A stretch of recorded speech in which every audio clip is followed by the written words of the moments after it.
Well, a very good evening, ladies and gentlemen. Welcome to another Flight Deck to Sim live stream. Today, the 21st of January 2021, 3 minutes past 5 in the evening. Back in X-Plane 11. Look at my brand new shiny overlay. What do you think, guys?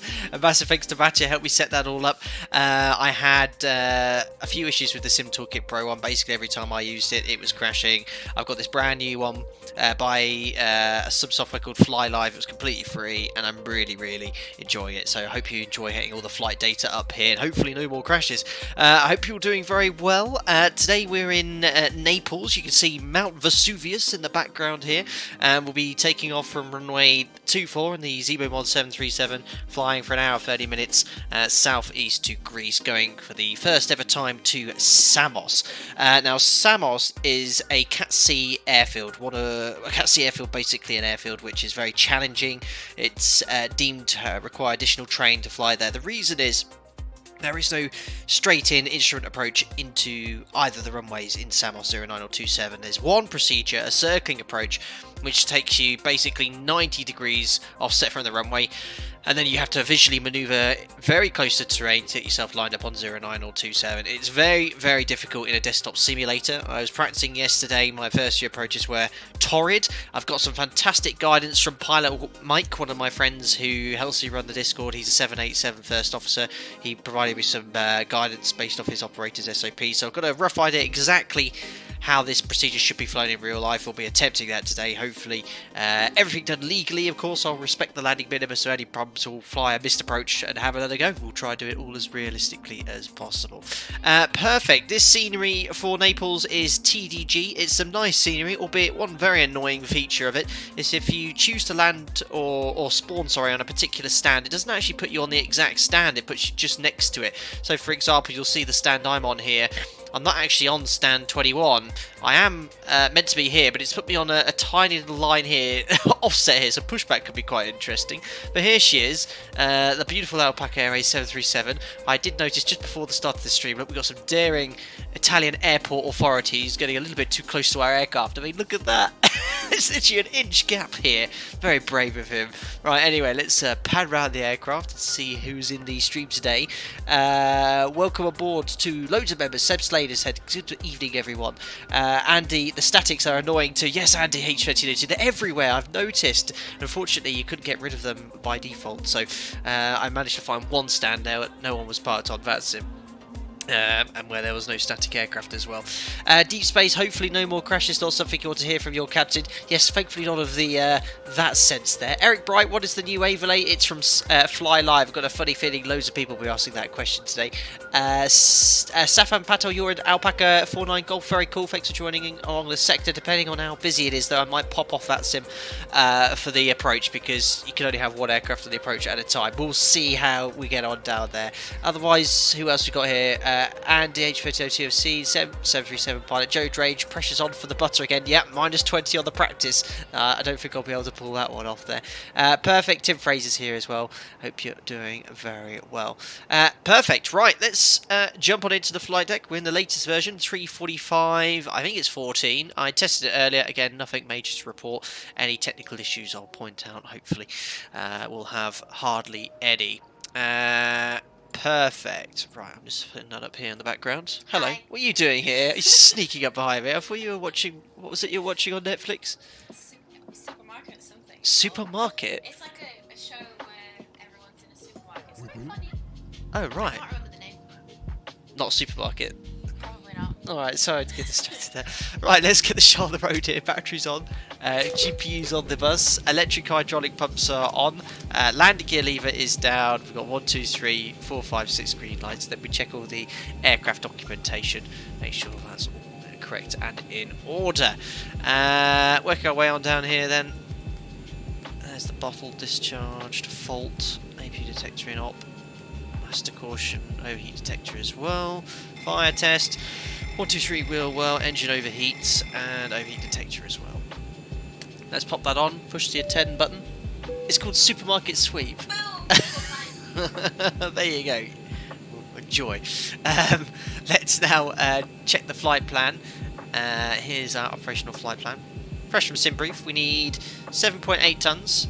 Now, based off my friend's operator's information, which I was reading, they often tanker into Samos. They take as much fuel as possible because I guess it's quite expensive there. I don't want to get myself too close to the max landing weight because it's quite a short runway.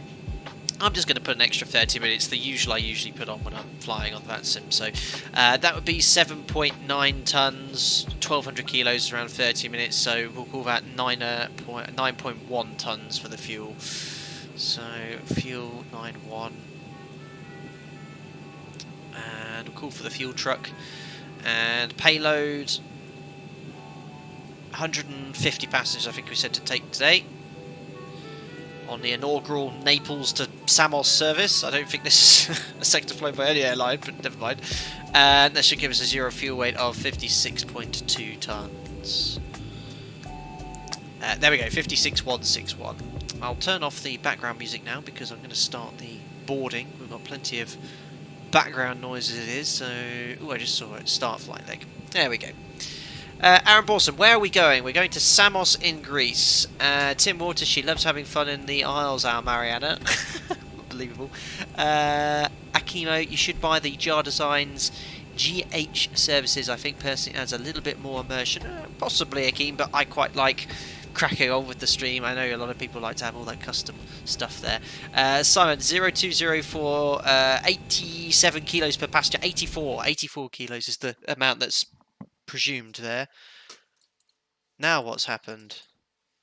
I think my Sims crashed. Are you joking? Great. Well, fantastic start. Again, this is the second stream in a row where it's crashed during the taxi. What's going on here now? Like I've tested so many sectors of this. I tested the sector this morning, no problems. I rebooted the PC prior to the stream. And then it wouldn't launch X-Play straight away.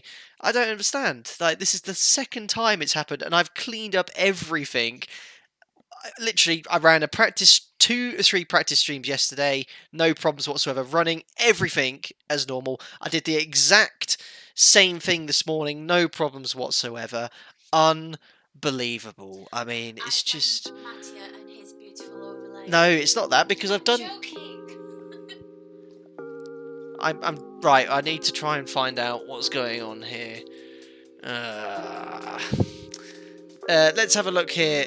Streamlabs, no, Streamlabs is all fine. Everything's fine. What's going on? Stop my Bitcoin miner. Ah, dear.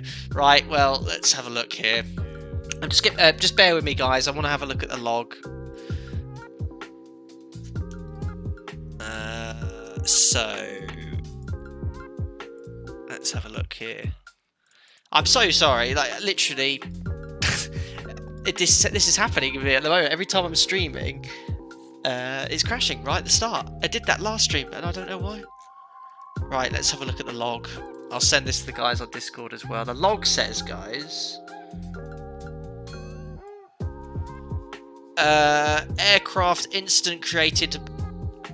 Oh my goodness me! I think it's to do with CSL. It's to do with X-Pilot again. CSL models. Just before it crashed, loads of stuff going on about CSL models. So it's X-Pilot. I think I'll send that if someone in Discord could have a look at that. It's just literally going on about X-Pilot and CSL. So I think I'm having streams associated with X-Pilot, crashes associated with X-Pilot. It always says X-Pilot. I'll share that there, guys. I might go offline for this sector, just because I want to have a nice flight into Samos, and I think that could be the difference, because when I run the test sectors, I am running X-Pilot, but in observer mode, just to make sure nothing's crashing. So what I'm going to do, I'm going to reload the sim, but I'm going to go offline just to avoid any issues that way. But yeah, sorry about this. These things do happen. I'll get everything reloaded. I'll stream offline. The Samos approach is procedural anyway, and we'll go from there. I don't think it's the overlay. Simple Enigma Gaming, because I've done test streams, test sectors, and everything there. Right, anyway, guys, give me 5 minutes or so, and then I will get everything sorted there. Cheers, guys. Thanks a lot for your patience.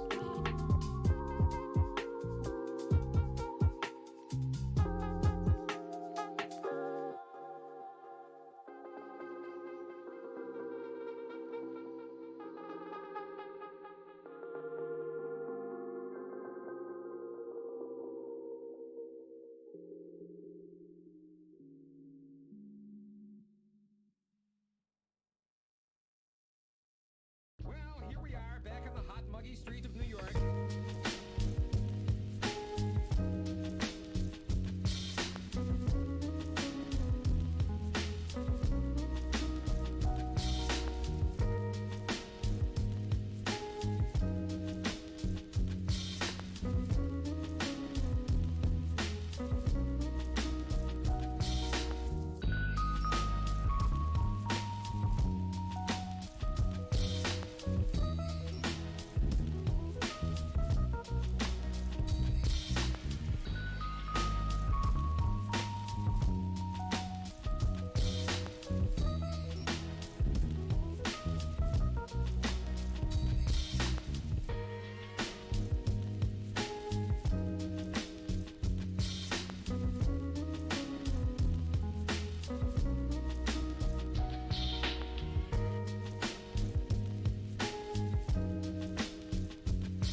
Well, I'm back.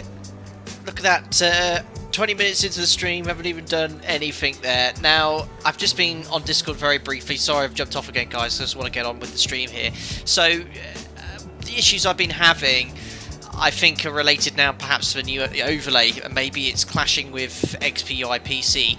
Now, whenever I do a stream, especially on a more demanding sector like this, I always run test sectors. I ran a test sector yesterday and online on VATSIM using XPilot, but in the observer mode.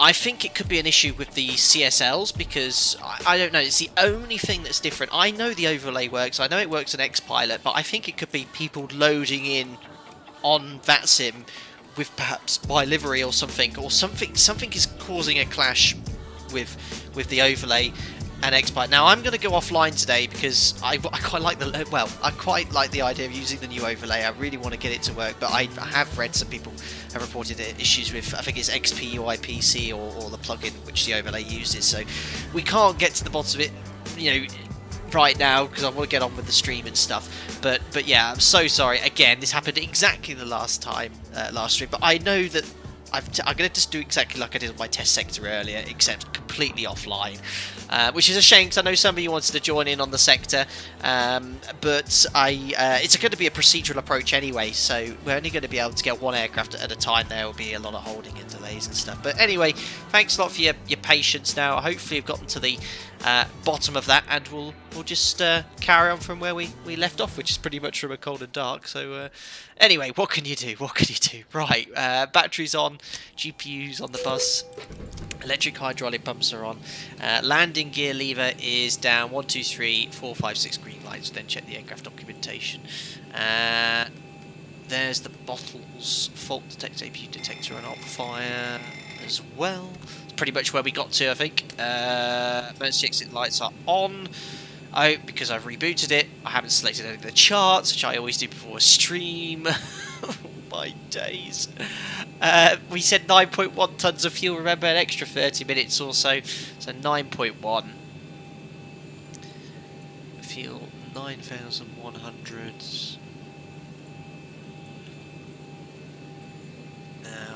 Oh yeah, that's because it's fuel, not the passengers. And we said we'd take 150 passengers. Oops. There we go. And call for the fuel truck. And there is our man. Well, he's in the back of the van somewhere. There he is, putting the fuel in the aircraft. Whoever put that static van there. My goodness me. Right, test the intent button. Making our way down here. All looking good. Flaps are up, matching the flap indicator position. Select FMC here, legs. Perfect. Trim's all set. Stamp trim cutout switches. Radio tuning panel is all looking good. Manual gearing extension door is closed. Circuit breakers are in. Working way up here. We'll need to wait a little bit longer for the stall warning test. Flight record is tested. Select VHF1. IRS to nav. IRS to nav. And would then check the emergency escape rope. And then the second breakers are all in. And now we can start the boarding. Excellent. Boy, nice to see the what was that? Nice to see the van is airstairs too. Oh dear. Why is there two main landing light switches missing? Alan, the variant we're flying today has the LED lights, not the conventional halogen lights. So all new 737s have this. They don't have the newer 737s like the Max doesn't have the extendable halogen retractable lights on there. They're all incorporated into these LED lights here, so that's what you see there. Perfect. Right, so we'd be getting the ATIS now on VATSIM. I'll now just check the weather on the latest METAR here in Naples. So it's 190 at 9 knots, that'll be runway 24, scattered at 4,000, 14 degrees, and the QNH is 1018. So let's set the pressure. QNH is 1018. MF rate here is 1,300 feet. It's an NADP1 departure. Naples very noise sensitive here, and there's a lot of potential issues with braking noise restrictions here, so the SID has to be very strictly flown in LNAV. So I guess the Vesuvians don't like too much noise near the international airport. So that's set. Let's get the FMC loaded here. Raycon, take it easy. Planes crashing in real world every day. Well, hopefully not, but I'll take it easy on this stream, that's for sure. Alan says, brilliant, thanks peeps, you're most welcome, and I guess you got that answered in chat as well. Andy Mouse 123, are the wipers working okay? Well, you shouldn't use them when the windscreen's dry, but they do seem to be working completely fine. Not forecast any rain at our departure point or point of arrival, so that should be all good. Perfect, who else got here in chat? That's it. Yes. There we go. So if you have just joined the stream, we're running about 20 minutes behind schedule. The sim crashed. It happens every time I log on Xpilot. Something's clashing with something, so I'm having to not use Xpilot at the moment. Right, let's put the routing in. Lima, India Romeo November is Naples. GPS left. Going to Samos, Lima, Golf, Sierra Mike. Call sign today is Alpaca 6 Sierra Alpha. Departure is runway 24, Gallet 5 Alpha. That's all selected from Gallet. A little bit to punch in here. Gokul direct to Pindo.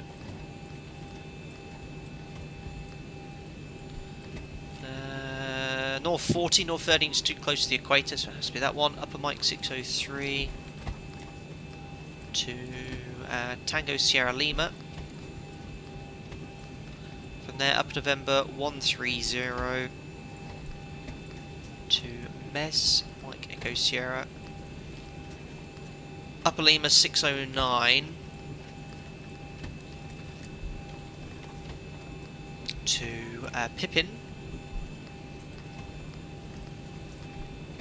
and from Pippin, Hotel 59er to Ormos, and then it's an Ormos 2 Alpha. It's going to be the VOR approach via the SAM VOR, not Southampton, which is what I best know it as. That looks like it's all good anyway, no discontinuities. We'll activate that, execute, and we're still uplifting the fuel at the moment, so we'll put the zero fuel weight in, which is 56.2 based off 150 passengers. Our alternate today is Athens, quite a distance away, look, almost an hour's flight time, so the reserves are quite high, 3.5 tonnes. Cost index is 30, we'll be at 37,000 feet. Executed. 37,000 feet here. The elevation is sea level at Samos, so I think it's around 17 feet, so we'll leave that at 0. Top of climb wind at flight level 370, 255 at 48. Top of climb ice is -7. Temperature 14 degrees. Now, again, didn't get a chance to upload this, but I have completed the Boeing onboard performance tool. There's some hills just on the threshold of the reciprocal runway 06, so when we take off from runway 24, it's actually requiring full 26k with an assumed temperature of 31 degrees, even though we're not super heavy, so it's quite performance limiting. There is an emergency turn as well, which I'll brief when I have a look at the SID.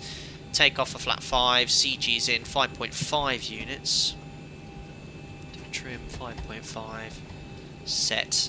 And the V-speeds on the OPT are 36, 38, 47, so they're all either the same or within a knot, and bug V2, which is 100. And 47. Perfect. Let's look up here then. Nav transfer display switch, flight control spoiler switches are closed, alternate flaps are off, yaw dampers off, nav transfer display switches are normal or auto. 1, 2, 3, 4, 5, 6 pumps. I did actually wait for the fuel to be completed, I did. Let's check the cross seat valve. Bright, dim, bright, off. All looking okay here. Fueling's complete, so we can put the fasten seatbelt sign to on. Window heat's on. Probe heat's off. Electric hydraulic pumps are on. We've got the forward and air stairs extended during boarding. Trim air's on. Pack's auto. Isolation valve is auto. That'll be to steady. Flight directors can come on now. Runway heading. Let's get the charts open here. So we're in a LIRN. We'll have the parking stand charts. These are all the ones I had open prior to the sim crashing. And we need initial climb and the Gouty SID. There we go. So runway QDM for runway 24 is 236 degrees. That's set. What add-ons do you use? Cap, Raid Sahab, exclamation mark, plugins. That will show you all the add-ons I have for X-Plane 11. Just the bare minimum, although I need to do some further cleaning out, it would seem. Gonna go via Golf then. So taxi, we're gonna push back here to face, well, long pushback into Quebec. I might put the tail into Alpha, probably not the best place, or swing it out into 2-3. And then we'll taxi via Quebec Romeo, Tango Sierra, all the way to Hold Point. We can use Echo intersection for departure. I've done the performance figures via Echo. The SID, initial departure. So these SIDs require minimum climb gradients. Initial climb clearance is just 3,500 feet. Now, been here before, and they tell you to keep going, basically. You get that as soon as you get cleared to the next altitude, they'll send you straight up. So NADP1, when you have a low stop at altitude like this, I'll demonstrate this on the departure here. You've got to be very careful, because NADP1, you climb up, and you don't accelerate until you're 3,000 feet AGL. Well, we're already 300 feet here, so we don't bug up until 3,300 feet. Now, if you're initial stop altitude is very close, or even perhaps below the point at which you bug up, all you have to do is wait until out acquire. When you get out acquire, then you bug up. That's what you need to do. So I'll demonstrate that. We'll stop off at 3,500 with regards to an ATP1 here. So it says for us at the end of the runway, or DME 0.5 from November Papa Charlie. Now, I tuned this earlier, November Papa Charlie, but I'm not getting any distance picked up in the ZIBO mod, so 11015, just to demonstrate you. I have got the radio tuning panel, but it's actually easier to set the nav frequencies using the pedestal there. Now, wow, well, did you look at that? Now I've tuned it, it's actually working. When I did the test sector it didn't work at all. My, right, well, there you go. So what we're going to do is climb straight ahead until we are 0.5 DME, and then we'll go on a track of 222 at 1,200 feet, but not further than 2 miles away. So that's the last point at which you must initiate this turn, but it'll be the 1,200 feet. We need to make a left turn. It's a maximum of 180 knots, but we'll be still at the flat 5 speed by there. And we're going to go on to a heading of 180 degrees, intercept the radial 342. So we'll put 342 my side. Inbound to Sorrento. So Sorrento is 12.2. We'll put that on standby. So there's Sorrento, and then the rest of the departure, we go via Gemma to Sorrento. We then go outbound towards Gouty on the 080 radial on 12.2 as well. So we'll put that active on box 2. And then 080 this side here.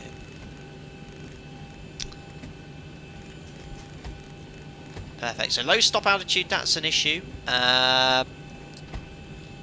Talks about minimum climb gradients, as all SIDs do. It's typical Italian SID, just lots of information. But airfield briefing goes on. It talks about noise sensitivity. Please use LNAV. Don't overshoot these turns. If you go outside your 2 miles here, they've got a lot of noise measuring equipment here, and you'll end up getting a fine. So no thanks. If unable to comply with noise abatement procedures from runway 24, please use runway 06, but we can comply with that. Actually, 06, yeah, it's okay, but you're heading off in the wrong direction for quite a bit, up to 5 miles before heading back on yourself, so 24 is the most efficient way of departing. Right, that's the SID all loaded and briefed, RTO, reset, all looking good down here, trim is good, and there we go.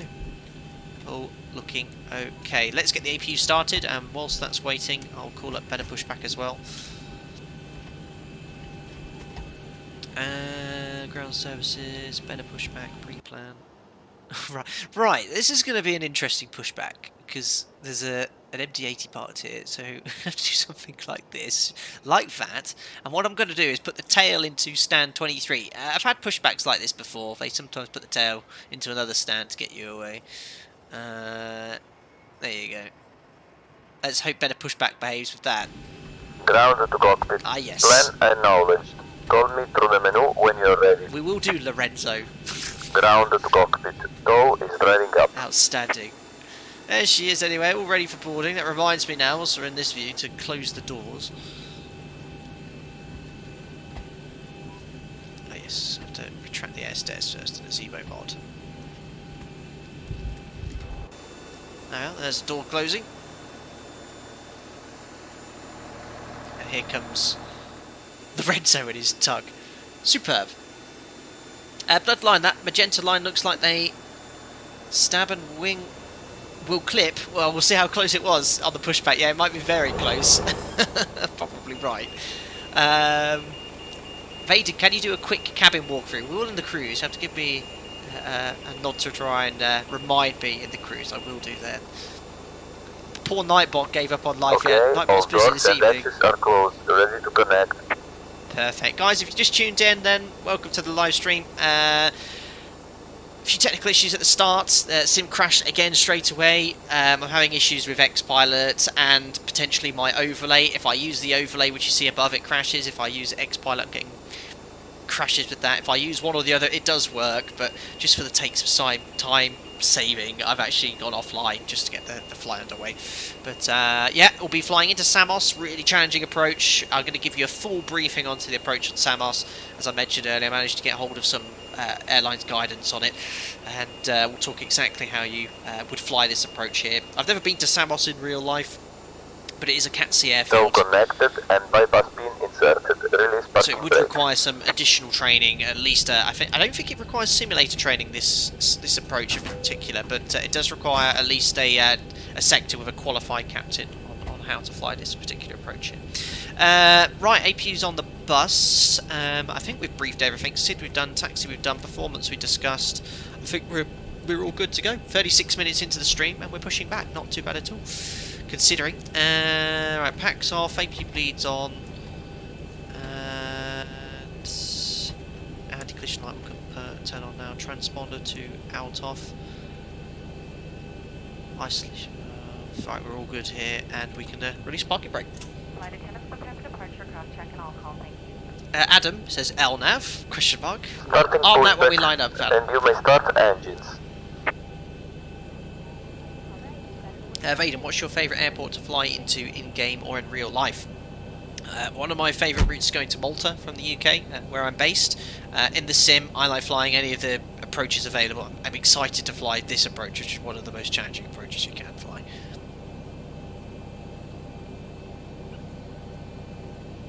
Oh yeah, let's have a look at this tail clearance then. Let's see if we can get around this MD-80. This could be quite tight. I think I might have gonna have to start turning.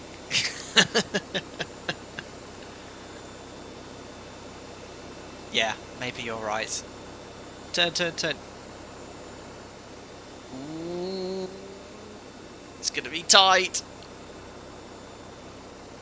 Oh, look at that! Perfect! Absolutely no problem at all, guys. Superb. Right, start now, engine number 2.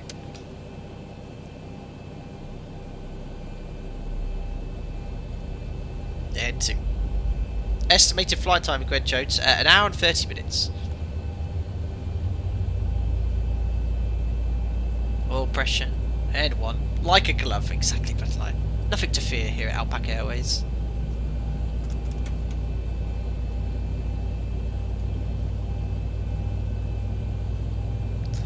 Jake Morley, is it on VATSIM? Nope, I had to log off. I had a few technical issues. SIM crashed. As soon as I logged on here, and I got a log full of CSLs. Every time I crash, it says CSL. So I don't know what I need to do there. Get some new CSLs. I've no clue. I'll hopefully have someone help me out later. Right, starter cut out. Entering engine number 2. 2, 4, 6, and 3, 2 is stable. We can now start engine number 1.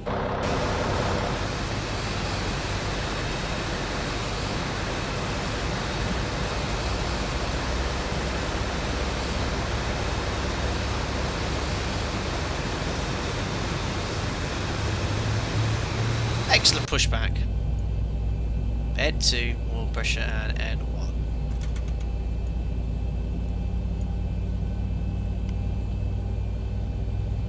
Zero 112358. Oh, this is live. Yes, hello. Welcome.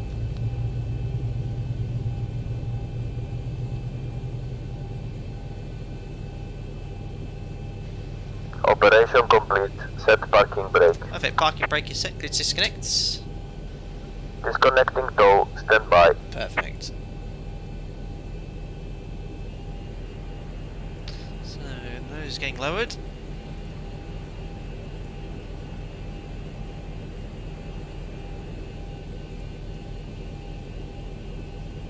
Perfect. So once the engines are stabilised in a pushback like this, we don't do anything. Actually, there's one thing we do. We can put the generators on and the APU off.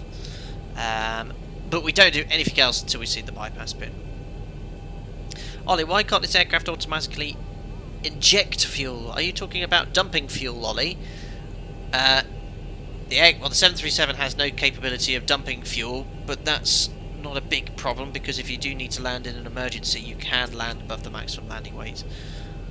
Unlike tow is disconnected and bypass pin has been removed. End signal on the right. We'll see you next time and have a safe flight. Ciao. Unlike a large wide-body jet like a jumbo, where I think it's pretty much, well, I don't know this, but I think it's very important to be able to have that ability to dump the fuel because you can't land over the max landing weight. But I don't know that one. Right.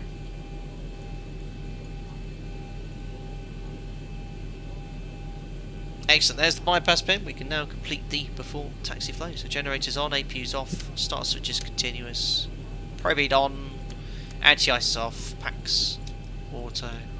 It seems the left pack is connected to the lighting. Do you see that? Packs auto, isolation valve auto, APU bleed is off, flaps to 5. Here goes the flight controls.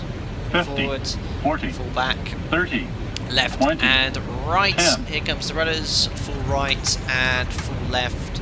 And recool, we'll blank the lower DU, and then we complete the before taxi checklist. Thank you very much, Tal, for your donation. My contribution to Lorenzo's retirement fund. Thank you very much, Tal. Lorenzo has already gone back to go get his cappuccino. I'd open the window and chuck out this fundage for him. He's already gone, though. Thank you very much, Tal, for your donation. I hope you're doing well, buddy. Thank you. Right, let's now, well, I'd say request taxi. We're offline, but I imagine we got our takeoff clearance, and we're going to taxi out of stand 23 Quebec. We've got a long way around via Romeo, Tango Sierra, all the way to, we'll use Echo intersection today, as we've done the performance from there. Right, parking brakes released, config, there we are, no takeoff config warning, and off we go. Guys, what did you think of my latest tutorial, my first tutorial in the ZIBO mod, I think for over a year, my first tutorial in quite some time. I really enjoyed filming it, and it was really nice to get some lovely comments from the, oh, where's this taxi line going? Hold on, don't know where I'm going. It's really nice comments, so I think I'm going to make some more tutorials for you guys, but I'm looking forward to doing some more there. I hope you enjoyed that. Especially if I keep having extreme crashes. My oh my. Hope you're doing well, Lars. It was great, he said. Lars 737 Cookie, who's a member of the channel and a moderator, and he helps answer many of the questions. Also a 737 type-rated pilot. Vatsimorvayo, Naya Thomas today. Unfortunately, I keep getting crashes whenever I go on Vatsim. 50, 40, No, 30, no idea 20, what could be causing 10. it or what the sources. Thanks, Pad Pilot, for the £5. Worth it just to see the blur or hands flashing round the cockpit. So that's what a 20 minutes turnaround looks like. Thanks, Fan Pilot, for the £5. Thanks a lot for your donation there. I mean, yes, 20-minute turnarounds are pretty intensive if you have to get everything done in a period of time. There's not much time for a breather, but essentially I did the setup there minus the briefing. So the briefings would include the emergency briefings on the first flight of the day, the performance calculations, which both be done independently by both pilots, the taxi briefing, the SID briefing. There's a lot more to it than what you saw there. I do that flow, essentially what we did in the stream, minus the checklists and the briefings, which we do in real life. But I hope you found that interesting, and thanks a lot for your donation regardless. Bavarian Eagle, any ideas for the upcoming 70,000 stream? 50, Yes. 40, 30, 20. Thanks 10. a lot, O'Neill Rodriguez, for your donation there. I would like to see a tutorial of the GLS app on the ZIBO. Very good, O'Neill. I'd like to see a GLS approach. Yes, it is actually capable of doing that. You know what? Done. I think that would be a good one. I had something else in mind for the next... Well, I've got actually a long list of tutorials to do, which is over 2 years old now. Crosswind takeoff, crosswind landing. Someone wanted a flaps up landing quite recently. I'll add that to, well, that is on the list already. Taxiing tutorial, loads of stuff to do there. Yes, someone mentioned 70,000 subscribers. So yes, at 70,000 subscribers, we'll do a stream for charity. We started our first charity stream in Concord at 50 and 60,000 when we started doing it. When we had such rapid growth of subscribers, when we had Microsoft Flight Simulator come out. But yes, 70,000. I've got one of two ideas. One, I complete a flight, as I always do, in the ZIBO mod, but I will not use the autopilot for the entire sector. I'll fly the entire thing manually, and that stream will be for a chosen charity. Another one I'm thinking of doing is, well, I was thinking of doing circuits in the ZIBO mod with a full tank of fuel continuously until I run out of fuel, but that will take about 5 or 6 hours, so I might save that for a later one. The only other one I was thinking is doing the same, but in the Blériot 11. Keep going around doing sectors, and loads of ideas I have. But yeah, we'll do something for a charity at 70,000. I've got a charity in mind I'd like to support there, and those charity streams, I don't accept any donations. Everything goes through a Just Giving page, which is a very transparent donation. I don't like the idea of doing a stream where you donate via Super Chat. The problem with Super Chat is YouTube take a 30% cut. It then also I have to put that through my tax return at the end of the year as well. So it's far better to use something like Just Giving, where 100% of the donation goes to the chosen charity. That's the way I like to do it. Anyway, I digress, but keep an eye out for 70,000. We'll do something special there. Perfect. I suggest Heathrow to Sydney in the Flight Factor A350. That would, yeah, maybe at 100,000. Perfect. Right, we'll do the before takeoff checklist now. Config, we checked. Flaps, we have 5.5, green light, stab trim set for departure. It's 5.5 units set. We'll now do the takeoff briefing. So, packs are in auto, bleeds are on. The V speeds are set for departure. 35, 37, 147 set, and on the MCP. And we've got no V speeds on the PFD. The departure we're flying today is a Gauti 5 Alpha. We'll be climbing straight ahead. 222 immediately after departure, out till 2 miles, and then a left turn 180 to intercept the 162 inbound to Gemma, and then Sorrento. Stop climb is 3,500 feet. It's NADP 1, so we're going to wait until outer quiet until we bug up, and then we'll retract the flaps on schedule. And there is an emergency turn or an engine out SID. If there's any problems or have an engine failure, we'll pretty much follow the SID and go to Gemma to hold at 4,000. That's the emergency turn there. So that's reviewed. We'll imagine the cabin is secure and the before takeoff checklist is complete, and we'll now line ourselves up. There we are. Here's Echo, and we'd imagine we've got our takeoff clearance here at runway 24. Yeah, it's strange not being on FAT-Sim. I miss it, and I can't use my radio tuning panel. Never mind. Right, so we'll pop those on. Again, everything I do before I stream prepare, I turn Simlink I'm not using today, and X checklist. Where are you? Here we are. Perfect. So, auto throttle, LNAV, transponder to TARA, and weather radar is on. And we just need to complete the before takeoff checklist.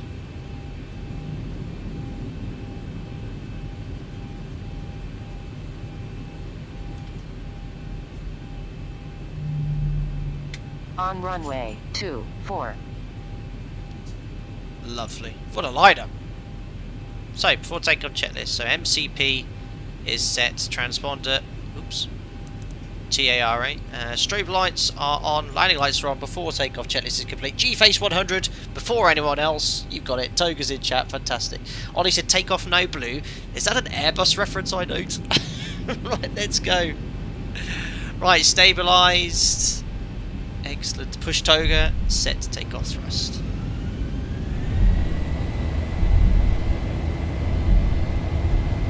And 97.6.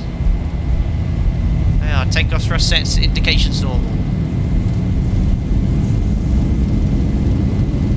80 knots. Checked. Reset forward pressure.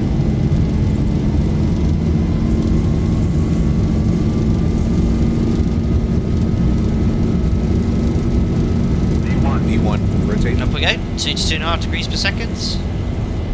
Now we're airborne. Positive brake. Gears coming up. Trim.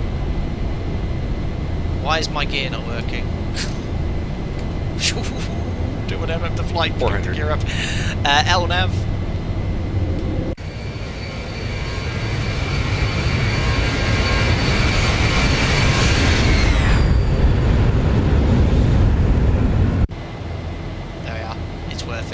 So NADP1, we're not going to bug up until 3,000 feet AGL, which would be 3,300, but bear in mind the stop altitude is 3,500 feet.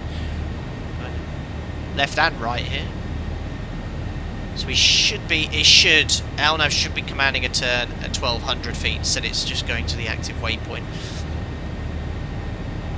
Here's our turn 1,000 to go. to intercept the altitude, that's checked. So again, we're just waiting until outer quiet.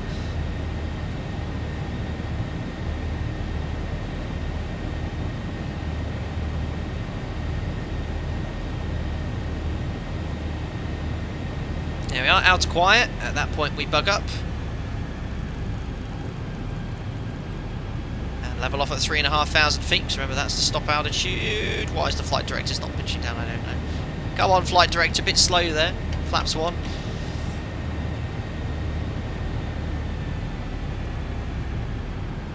And flaps up. Yeah, it's a little bit all over the place there. Right, there's command. And that's it, we can now do the after takeoff checklist. So gear 2 off, board brake is off, start switches are off, tanks light off, air conditioning and pressurization 1.2, that's climbing, auto, and set, release the cabin crew, and that's it. After takeoff checklist is complete, and that's yes, clock, just add 2 minutes, yeah. Oh no! Right, so there we are, nicely established on the 162. Oops, I set. I'm all over the place today. 162, wrong way round. So you can check here when we tune up the VOR. There we go. It should be pretty much right on it. There we are. So we're outbound. Well, inbound, sorry, on the 342 radio, 162 inbound to Gemma, at 3,500 feet. In reality, and we're going to climb now anyway, 80 we'd already checked in, we would have probably gotten a continuous climb, but when you're on your own in a desktop simulator, it's very hard to manage everything on your own there. So imagine, yeah, Alpaca 6 Sierra Alpha, continue climb flight level 370. So we'll punch that up in here. There we are, VNAV, there's no restrictions in the FMS, so we can now set standard, and you can see why you'd also get continuous climb, because look, Gemma, you've got to be at or above 4,000, which you're only just going to manage. So that's VNAV, set standard, passing 3.5 for flight level 370. There we go.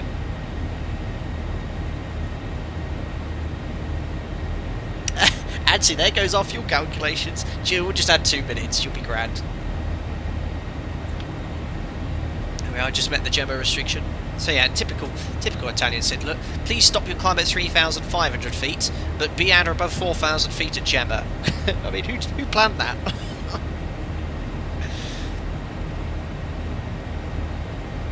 Alex Aviation, has anyone noticed the ZIBO mod being unbalanced in the cruise and it is slipping whilst cruising? I've not had that issue, Alex Aviation. I'll have a look shortly.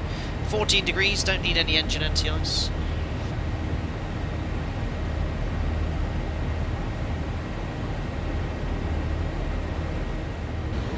$50, $40, $30, $20, $10. Thanks a lot, Martin Shepherd, for the £5. No comment. Oh, well, thank you very much, Martin Shepherd's come in here and dropped off a fiver. Very, very kind of you. I guess you're enjoying the content, so thank you very much for your donation. Very kind. And I hope you are well wherever you are. Now, a little bit of a cloud sandwich. Look, straight plunged into IMC again. And bound to Galty now. So now we're intercepting from the 342 radial to go outbound on the 080 from the same VOR to Galty. You bring it up here on Jim's side.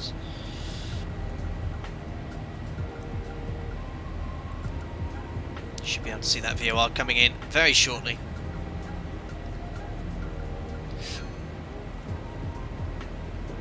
One day I might do a stream without the FMS, just fly like I do the 200. It should be easier than the 200.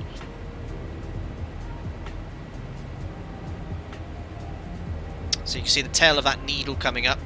As soon as that needle's parallel with this, look, you'll see the course coming in as well.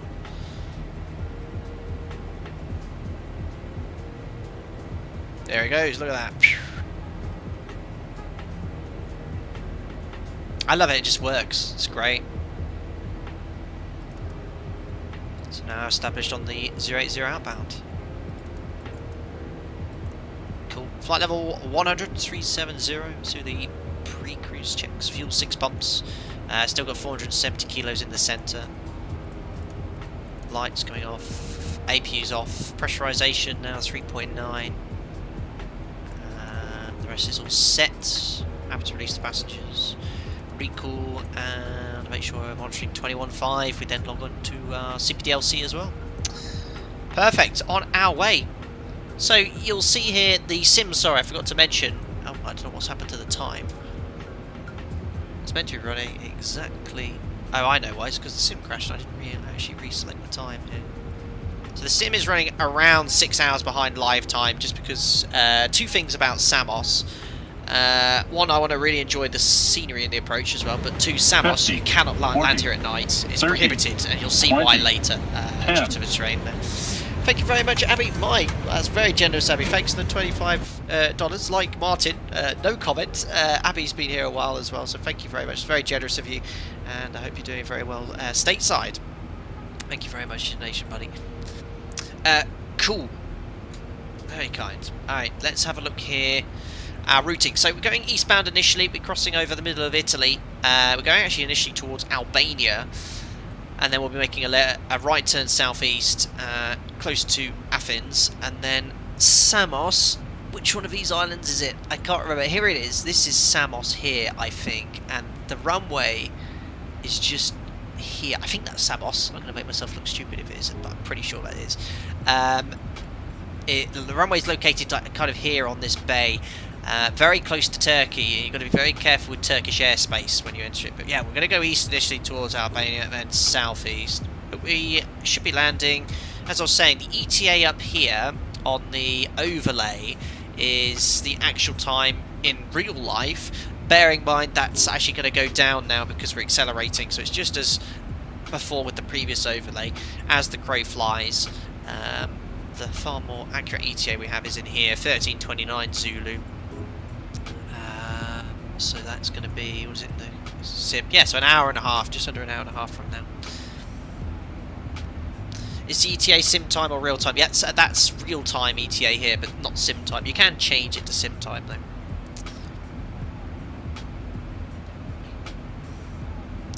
Fish burb. On a scale from JFK to Paro, how difficult would you rate Samos? I'll give you a scale from 1 to 10. Well, Paro, I think Paro's the hardest. I think this is, well, the thing about Paro is, no, actually no, Paro I think is the hardest. I don't think you can beat Paro, which I've pinned. Look, if you want to go see me having a crack at the Paro approach, check the pinned comment.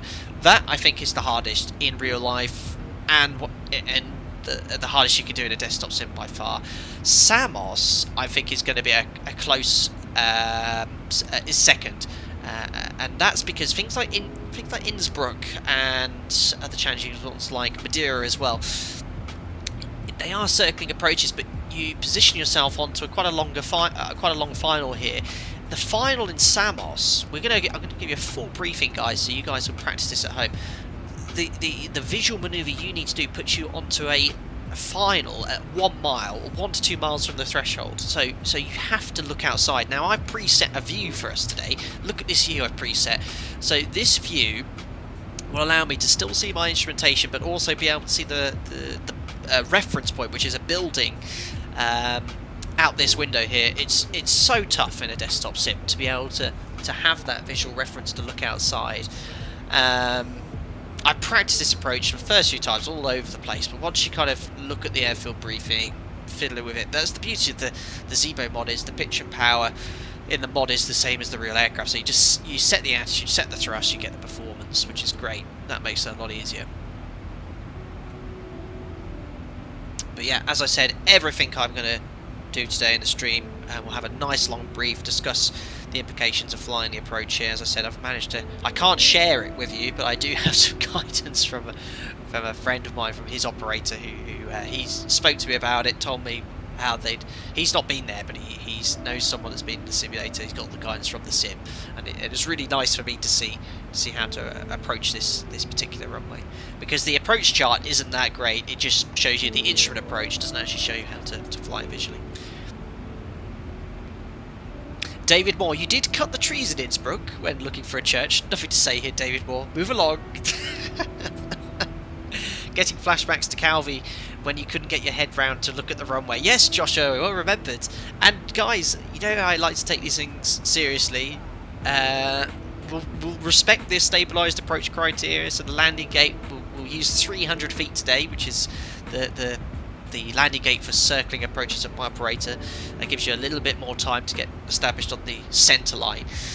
So yeah, if the speed's out, rated descents in excess of 1,000 feet per minute, we'll can it and have another go. Gwen Jones, what's the vertical speed? Our present vertical speed is 1,900 feet per minute. Let's master caution fuel. Centre pumps can come off.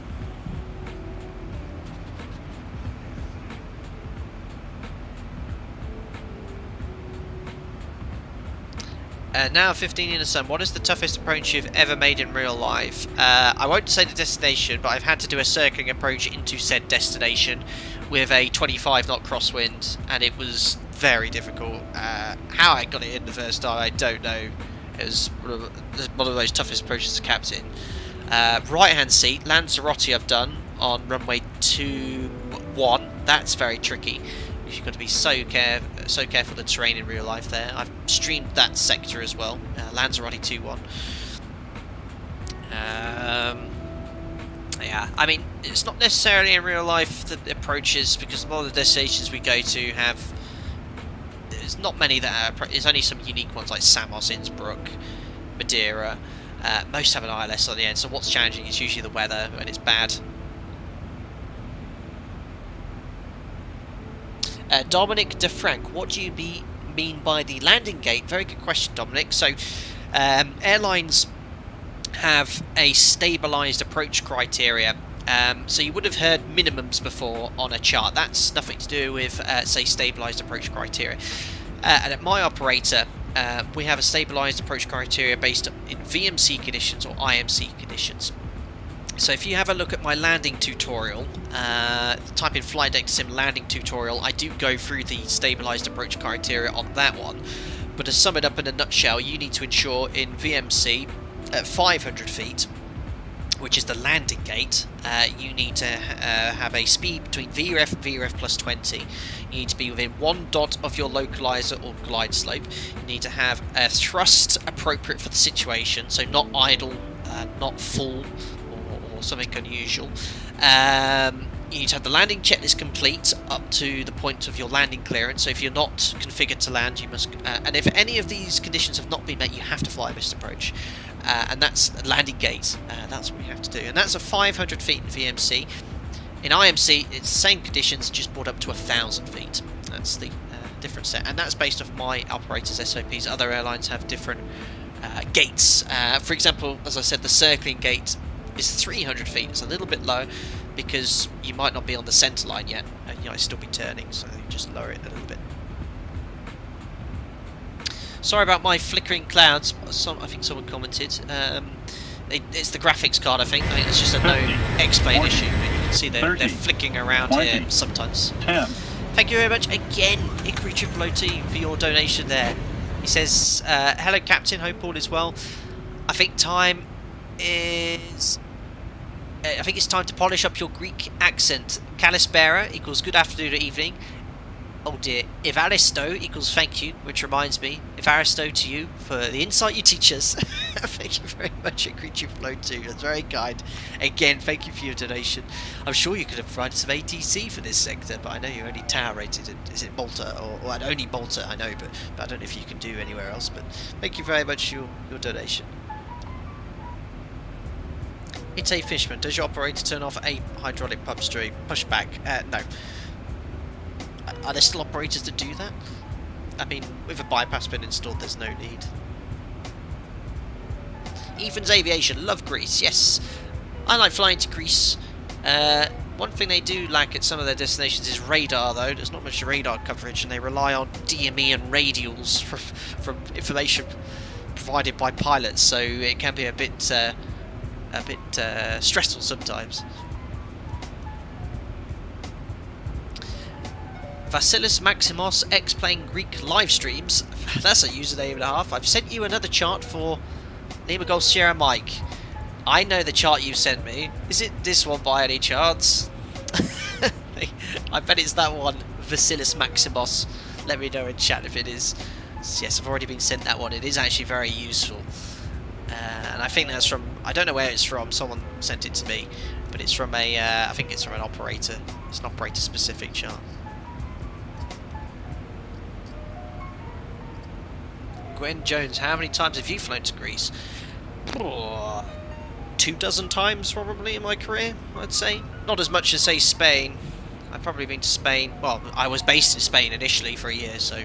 But from the UK, my most common flights are to Spain in normal times. Nicholas, the best airport you've been to in Greece? I haven't been to Athens, sorry. Corfu I've been to many times before. Thankfully, I only ever had to land on the northerly runway, not circle onto 16.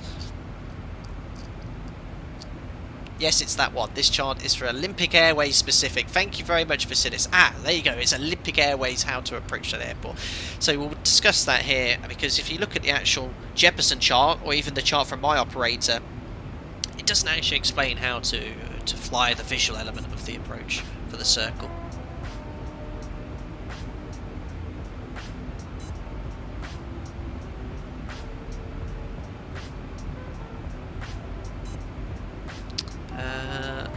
Did it? Creed 25, slightly different question. Is there a recruitment cut-off age for commercial airline pilots? I mean, the oldest you can be is 65, Creed 25. I mean, if an operator was that desperate and needed pilots, you could apply and be 60. I don't think there'd be many people that wanting to change jobs at that age, though. But 65 is the oldest you can fly. So yeah, I mean, if times are required where they need a lot of crew, yeah, I mean, age is no barrier to ability, as long as you pass your check rides and have a medical. Hello, Petter Paskov. In Corfu, I've done some plane spotting during my honeymoon many moons ago. Petter, what did your wife think of that? Ethan Corfu, beautiful, went there last year. Yeah, very nice airport. Never been to visit the airport. It's a lovely approach. When you come in on Street 4 and all the people are standing there in the summer below, it's really cool. Oh, Creed 25, I'm 30. Well, yes, if you so wish, you could start your flight training and become a pilot. Tim, I've decided to stay retired. Eddie, change your plans, Tim.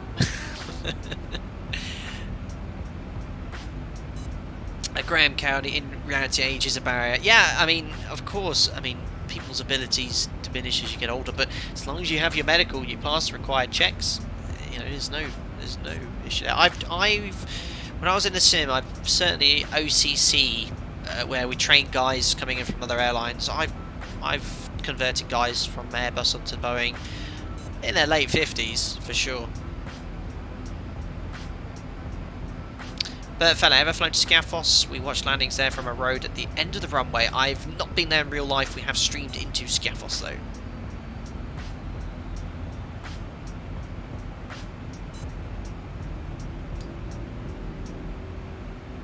Ifran Ahmed, good evening, Captain. I saw your recent tutorial capturing the glide slope from above. The graphics were looking really crisp. Have you upgraded your PC? No, same PC I've had now for 3 years.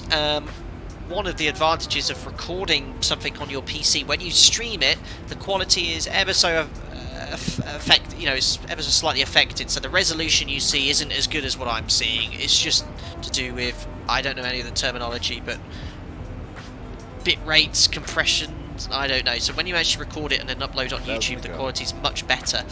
But no, I haven't. When I recorded that tutorial on Monday, I have the same settings here right now.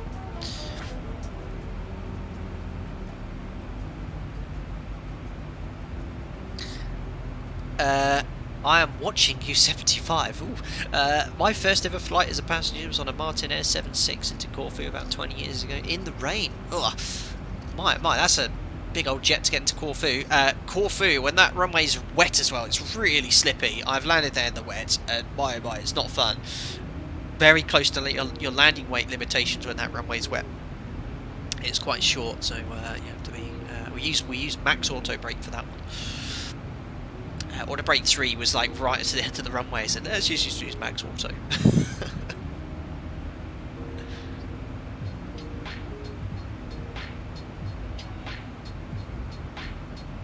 Very good, there we are, flight level 370, inbound to Gokul. Should have the airport chart here, so we'll do a fuel check at Gokul. ETA 13:30, so it's an hour and 15 minutes, guys, not a long sector to stay. Have I even mentioned the giveaway today? I don't think I have. Guys, doing a giveaway. Nightbot, thank you very much for reminding me. Yes, now I did email Skyline Simulations, but I didn't get a response back, so I'm purchasing a copy to a lucky winner today. So, yes, we'll do a giveaway after landing. As soon as we touch down on stand, shut the aircraft down, we'll roll it. You'll have to have a keyword up in chat. I'll tell you what that keyword is to be able to enter the giveaway. And the giveaway, only enter the giveaway if you have X-Plane 11 and you would like a copy of the scenery. There's no point entering it if you don't have X-Plane 11, for example. And then, I'll send you the gift card so you can purchase that there. We'll have a good look at the scenery as well. It's from Skyline Simulations. It's quite new. I think it only came out in the last 2 or 3 weeks or so. It's quite a big scenery file. It's like 6 GB, but you get the entire island and the airport in very high resolution. Yes, sensitive will not be the keyword. Unbelievable. Fiona Mayer. Ooh, giveaway. Just imagine if you won again. Very cool. So yes, we'll do that after landing in Samos.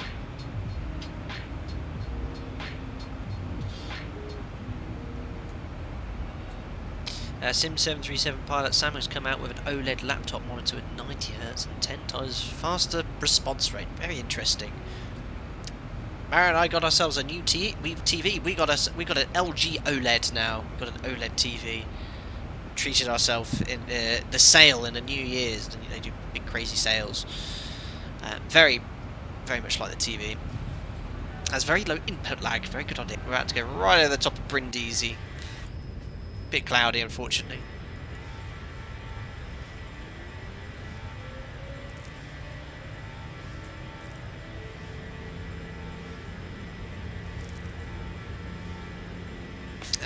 Anthony, good one. I couldn't pronounce him in English either. Probably not.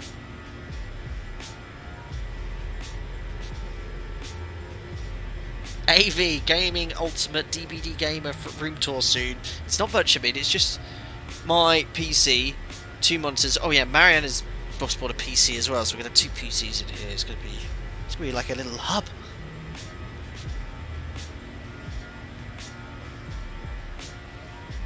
Fly Half 2, how do you get ACARS to work? I get no metadata. It's not simulated at the moment, Fly Half 2.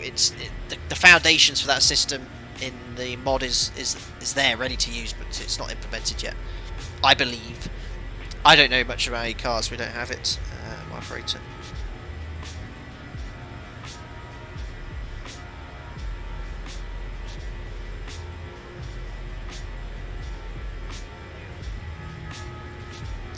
Jonathan Wiltshire, you flew out of Corfu and the driving rain last time was there. Very unnerving watching the landings, and ours was the last in and out before they were suspended. Yeah, Corfu very limiting, as I mentioned, with the weather. You can circle onto 1.6, but it's a very challenging approach. It needs very, very high minima. The cloud boost needs to be quite high to fly that. So it doesn't take much for the approaches to be suspended and the runway to be closed. I've been into Corfu and had to hold for 30 minutes whilst there were thunderstorms. It's going to be hot in the summer with 2 PCs chugging away. I know, it's hot in here now. Eggnog, do you use iVeil or VATSIM? I use VATSIM. Not at the moment today, because we had a few issues with it. Yeah, I think iVeil is just as good as VATSIM.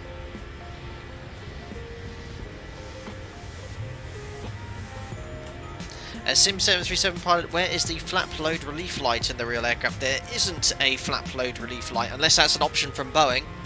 All that simply happens is the flaps will retract to the previous flap setting if you go over a certain speed. There's no light associated with that. The flap lever doesn't move either, so you just have to, you only know about it when you see the gauge move.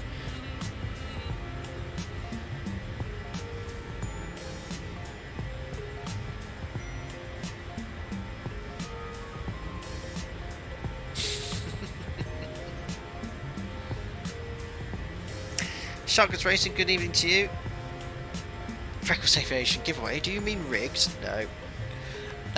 What's the ETA now? 1912. So, yeah, in around 15-20 minutes or so, probably crack on with the briefing, because I'm going to give you quite a detailed brief today. Sim 737 pilot, you are reading an operator's FCOM. Yeah, it must be an option from Boeing then, because we have no flap load relief light.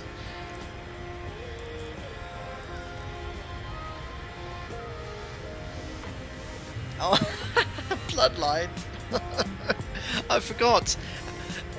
Litter picker been out in force at all lately. I was meant to be going out today because rubbish is being collected tomorrow. I have a little thing, guys. I bought a litter picker because outside the front of my house is quite a large hedge, and it just gets full of rubbish. I don't know if it's people dropping it or it just gets blown into it, and it's really annoying. So once a week I get my litter picker out, pick out the litter, so it looks nice.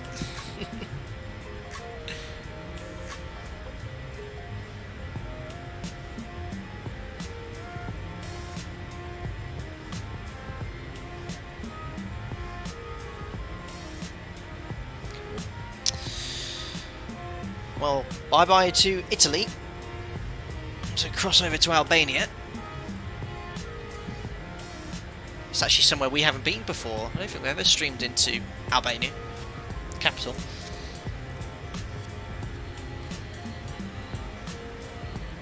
Alex George, loving the overlay. Yeah, I love it too. Might be short-lived though, if it's the route to my crashes. I mean, it's definitely something to do with X-Pilot, 100%, because the crashes only ever happen... Right, so, I don't know, because I thought it was something to do with SimToolkit Pro and the overlay. But whenever I use SimToolkit Pro on its own, no problem whatsoever. Whenever I log on to X-Pilot and use SimToolkit Pro, it would crash. When I stopped using SimToolkit Pro and X-Pilot, it worked fine. Test sector yesterday and this morning, I ran my new overlay, which uses XPUI PC, absolutely no problem. On the second sector, I was online on X-Pilot, on VATSIM as an observer. However, as soon as I jump online, and I don't know, I think it might be people joining me in alpaca liveries or something, I don't know, but it crashed again. And it's linked to... I don't know. It's been going on now for a month, and I thought I managed to get to the bottom of it. And I thought this brand new overlay, which uses a completely different system to SimToolkit Pro and Project Fly's overlay, would have fixed the issue. But no, as soon as I stop using Xpilot, I have no crashes. So if I use any of the overlays with offline, no problem whatsoever. But when I go online using Xpilot and I use an overlay, it crashes. I don't know. It's very, very frustrating.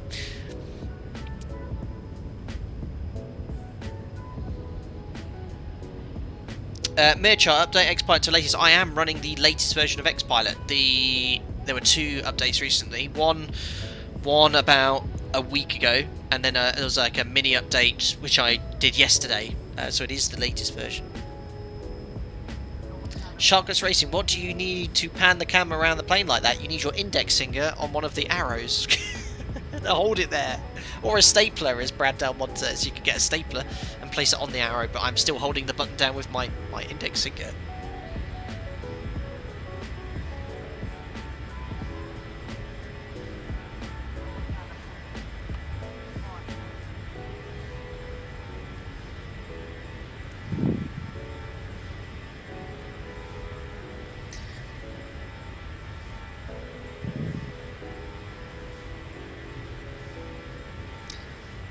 Alistair Pratt, the approach into Tonconte, how do you pronounce that? Honduras looks interesting. Watched V1 flight a few days ago. Yeah, I saw V1 Sim went to that airport, came up on my recommended one, subscribed to his channel. Yeah, that's probably one to go look at. He did that in his Airbus. I think that's going to be a tough one. Last time I flew that approach was in Microsoft Flight Simulator on my landing challenges stream. I think we crashed. I don't know. I say I think we crashed. I know we crashed.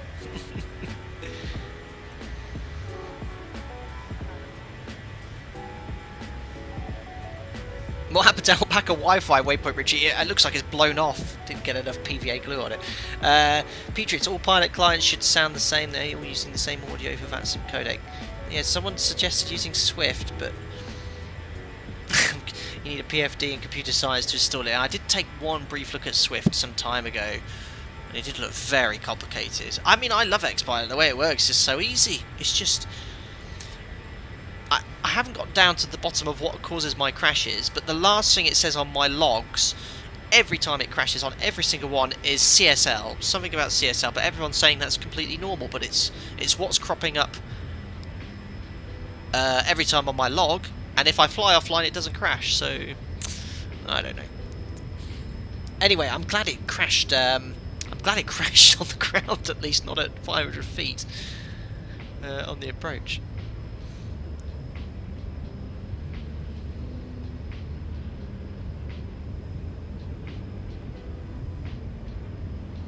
Mirchart, whenever the crash occurs again, get a copy of log and send it over to Xpilot Discord. Done that, Mirchart. I've already spoken to, is it Dan? One of the guys in Xpilot. He had a look at the log, said, you know, there's nothing he could tell from his side of you. So I'm really in a corner. I'm running out of ideas of what to do, and I've been through everything to fix it. But anyway, I don't want to. It's all fine, you know. If it means streaming offline and not you. So be it. I'd rather get the flight done from A to B.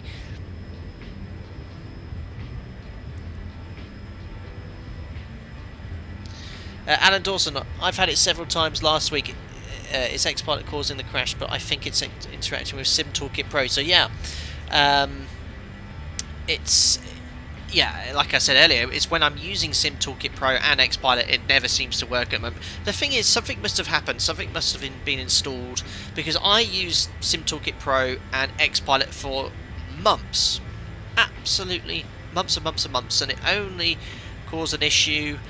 I don't know, I think one of the things I did recently, before the crashes started, was to change the CSLs. I updated my CSLs, so maybe a clean install of the CSLs could be a good idea. So I'm trying to think what caused it, because I had a year and a half with not a single crash. Literally, streams all went really, really nice. I had the very occasional random thing, and I'm thinking just before, kind of had this continuous issues.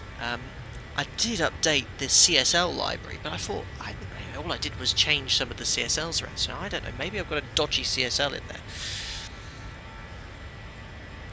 So maybe I'll get the guys to look. I've got the Discord guys are unbelievable. They're so helpful. Maybe I'll just refresh all the CSLs, because I don't know. Just the crashes only ever happen when I use Xpilot. I've not had the overlays I use when I'm testing offline. Never has issues, and the crashes have only ever happened when I'm online on VATSIM. So yeah, maybe Nate, you're right. Clean install of all your CSLs, possibly. But then again, I tested this sector earlier, and you know what it could be? It could be the Alpaca CSLs, because I tested the sector earlier on VATSIM, overlay, the whole lot. The same with the 737-200 stream I did last Saturday. I did the test sector the day before, online, on VATSIM, using Xpilot, with other traffic displaying, but I was on my own. As soon as I did the stream, it crashed on the stand, and I reckon it's other people spawning. I think it could be people spawning in Alpaca aircraft, and that's causing an issue with Xpilot. I honestly think that could be it. Anyway, Herman Amex, wow, finding the Samos approach, the latest approach changed last year. Approach was more over the mountains instead of the old approach where Matt Davies made a tutorial for. Metemi Butter Boss. Thank you very much, Herman. Is he still making videos about Davies? I've heard of him, of course. I started the channel, but I don't think he uploads anything now. But yeah, we'll do my best for you guys. I will.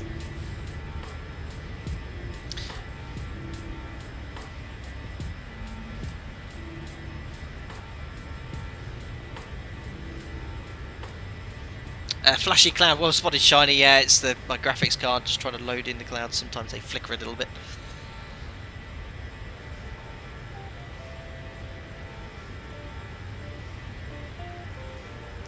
Javelin, there's nothing wrong with the CSLs. Works fine on the group flights. Yeah, I know. I mean, the last group flight we did, there were so many of us and it didn't crash. I don't know.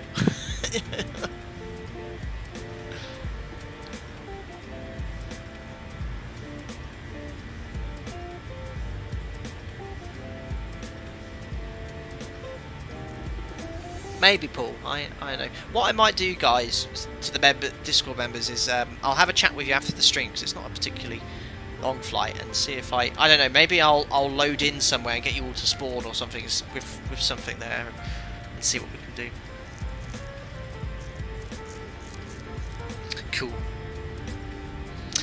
Anyway, Jonathan Wiltshire, how are you doing for real flights at the moment? Are you still spending a lot of time on the ground? Yeah, Jonathan, I haven't flown this year yet. I mean, with the UK in full lockdown now, very, very few flights. I mean, I'm operating maybe 3 or 4% of the usual schedule. I mean, you know, flight numbers are down 98%. The very few flights which are going are reserved usually for trainers. I had 3 flights rostered in December, 2 in January. Every single one of them was cancelled. I have a flight rostered for mid-February. At the moment, it won't go, but it is rostered. So that's something. And my sim check is due in March. So yeah, nothing for the foreseeable future, unfortunately. But still employed, which I'm very thankful to be in this case. I mean, regardless of your industry at the moment, whether you work in a hotel, whether you work in the airline industry, or I mean, everything's affected. Pubs, bars, hotels, leisure industry. I mean, wow, crazy. Shiny Enderman, why is the 737 engine bottom flat?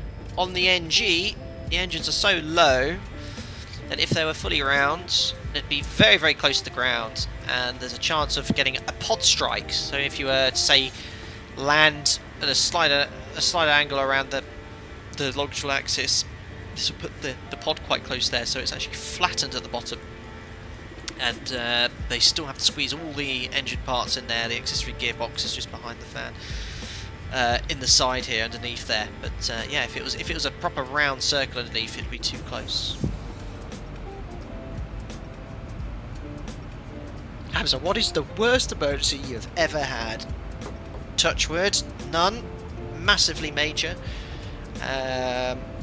I've had a few medical issues, but managed to get to my destination. I've had some en route diversions, but for reasonably minor issues. It's just that if I carried on to the destination, we would have been stuck there.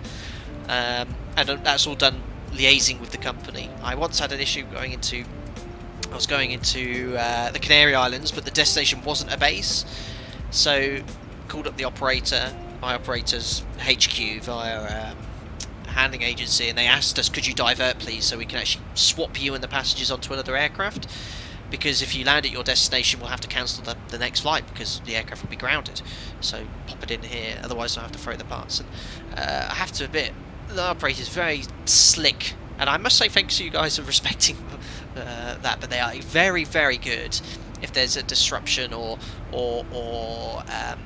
they're very preemptive, so if they can see something's going to have a knock-on effect, they'll do whatever's needed, not cancel that flight. Yes, the passengers might be delayed by a couple of hours or 3 hours, but you get to your destination.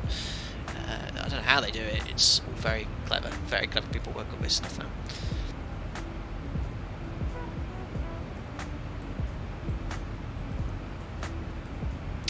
Before I wonder if you get bored at work. Seems very monotonous to be sat in a straight line for 10 hours a day.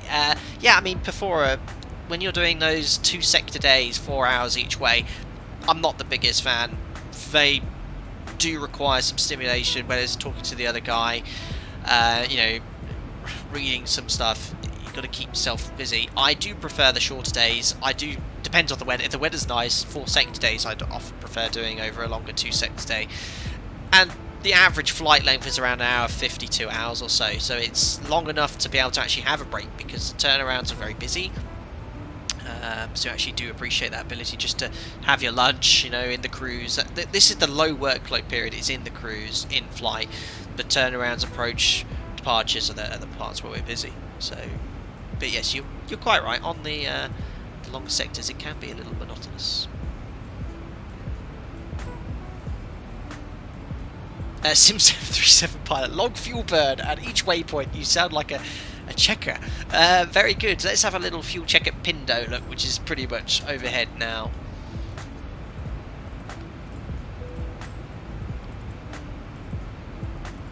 So bear in mind we took an extra 1,200 kilos. How long have we been there for? Only 43 minutes.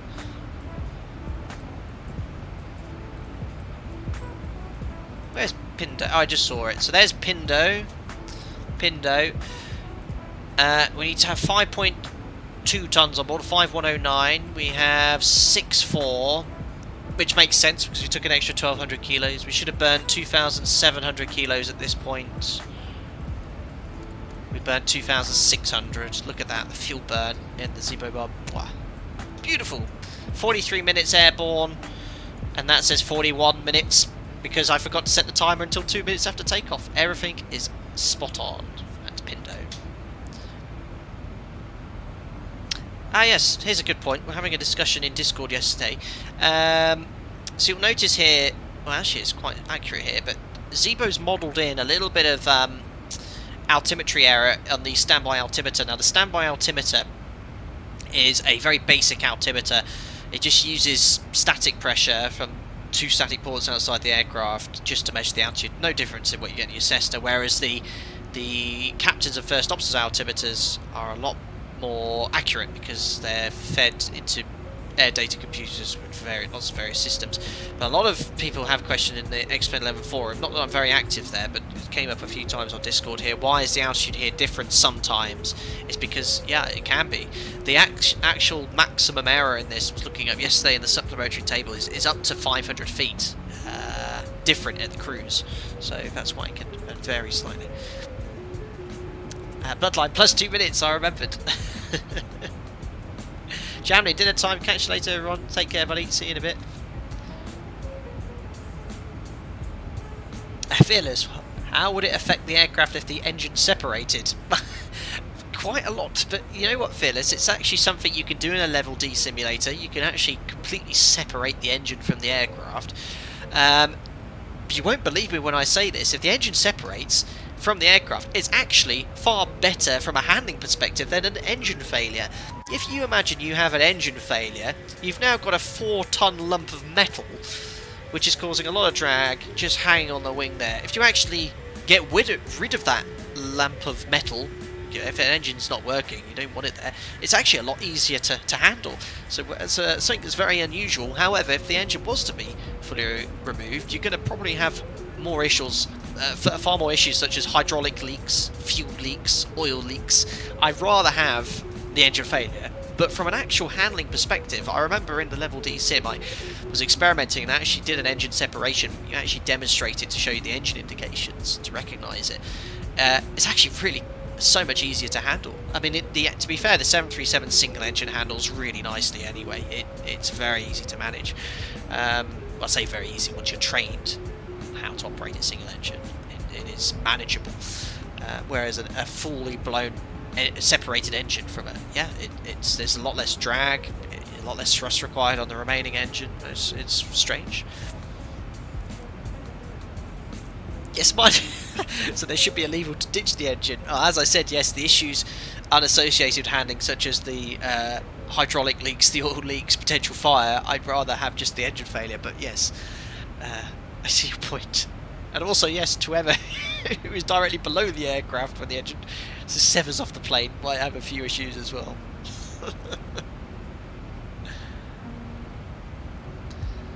There you go, Deep Space. Yeah, engine separations did not end well for that flight. They lost 2 engines, hit the hydraulic lines. There you go, yeah. So the engine separates, it's probably going to blow back into the wing. But if you manage to get a clean separation and you were just worried about it handling nicely, there you go. Danny697, estimated time of arrival in UTC. That should be pretty much close enough. 1914 Zulu.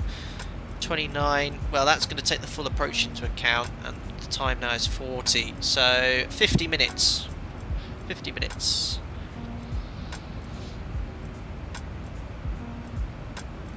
Aircraft gear, what do you see with an engine separation in terms of M1 and EGT? If the engine separates, this goes blank. Because you've got no information from the EC. So blank, blank, N2 would be blank as well. Whereas you'd still be getting indications, where, say, with severe damage or a flame out or a surge. Dave Hagen, just noticed you're not on Vatson. Yeah, unfortunately, Dave, right at the start, like last stream, sim crashed immediately during the setup, 5 minutes in. So, yeah, something's... We've been talking about it all stream. I won't carry on going on about it. But something is wrong with my X-Pilot. I don't know what it is, and it's conflicting with overlays or something. So yeah, I don't know. Cool. Right. Well, let's have a look here. 200 miles from top of descent. Shall we start setting up for the approach into Samos? Well, live weather, but you'd be pleased to know the weather this evening in Samos is perfect. Really nice. No wind. Scattered clouds at 2,000 feet. Perfect conditions for today. So yeah, we'll hand over control to Jim, start setting up the approach. So descent page 250 below 100. Forecast winds 310, 200, 100, 283 at 53. 200 is 281 at 35. And 100, 272 at 16. That's executed. Latest weather conditions. Well, let's grab it in the FMC here, so we can use the basic ACARS ATIS request. Lima Golf Sierra Mike. Send.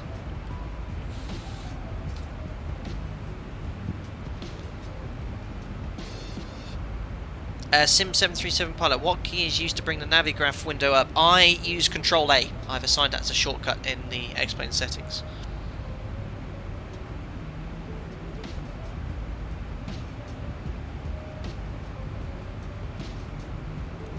There we are. So ATIS, winds calm, 10k, 11 degrees, few at 2000, QNH is 1029er.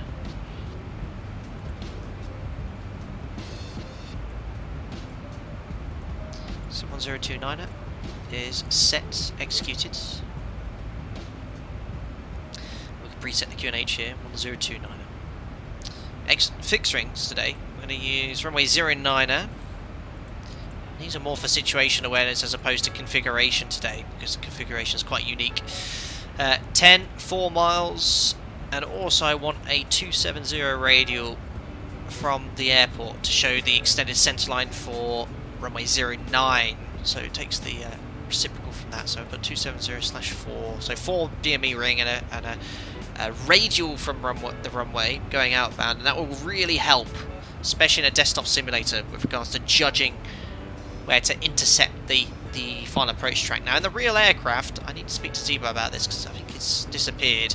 But you see here there's a dashed line 24 and 06 at this point here for our departure airfield. You should get the same at your arrival.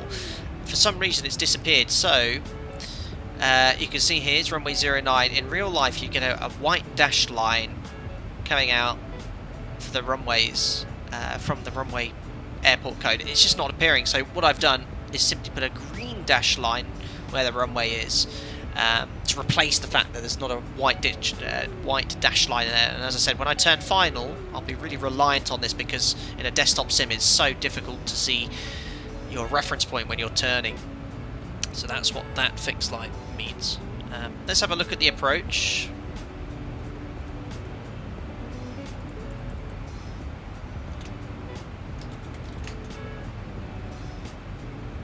The arrival today is the Almost, I think it was Almost 2 Alpha, which takes you directly overhead the VOR at Samos. And here is the approach chart. It dumps you here to the south, and look at the runway. It's a 90-degree offset approach essentially. So if it's more than 30 degrees offset, or I think it's 20, I can't remember. It's classed as a circling approach. So we're going to go over the beacon like this and then fly visually. But there's nothing on this chart which explains what to do, which is why you're reliant on operators creating their own charts. My operator does the same or provides guidance in a text format. Do this at this point. When you turn left, look for a lighthouse. Be over the lighthouse at X feet, and then turn right heading 125 degrees at 900 feet over the statue of a lion. I don't know, just as an example. So we're very reliant on being told what to use, especially CATSI airfields like this require a route training, so you'd actually have to do a practice sector with someone who is trained, or perhaps jump into a simulator. So that's all set, and we'll look at landing performance as well today, because it is not a long runway. 2,000 meters, so we'll use flat 40 today. Perfect. Ken Kurt, charity stream with Antonov or Hadley Page Victor. Yeah, we've got something lined up for 70,000. Don't think we've got an accurate version of either in either Microsoft Flight Simulator or X-Plane, but I can assure you, if something funky like that comes out, we'll be the first to jump in it. That's for sure. Blairio 11 completed it. Hangar Pilot, have you ever used Track IR? It's great for approaches like this. I haven't. Someone even offered one of the members to send me a Track IR in the post. I said, oh, that's very kind. I think it might be worthwhile in perhaps investing. It's definitely useful for sure. But I've watched some streamers that use Track IR. If you're watching on a 2D screen, it's not the best to watch. But I might have a look at getting that. I think we're directly over Thessaloniki here. Just a flyby before we carry on briefing. Lovely. Perfect. Daniel D, how do you know about the category of the airport? It's not on any chart. It'll be on your operator's guidance. You have 3 categories. Cat A, the easiest. Basically, there's 2 ILSs on either end, snow terrain. Cat B, which is a slightly more challenging airport. Perhaps there's only non-precision approaches. And my operator, we have an additional category as well, which requires, for example, if you're a new captain, you can't fly into these destinations until you have 100 hours experience. And it says it at the top of the briefing chart. And then you have Cat C, which is basically, yeah, it requires additional training, be it you have to do a practice sector, go in the simulator, and in the simulator you'd be covering things like engine failures, the worst case scenarios, and how you manage it at an airport like this. I don't know if Samos requires that additional simulator training, but it is Cat C. Actually, does it say anything on the chart about that?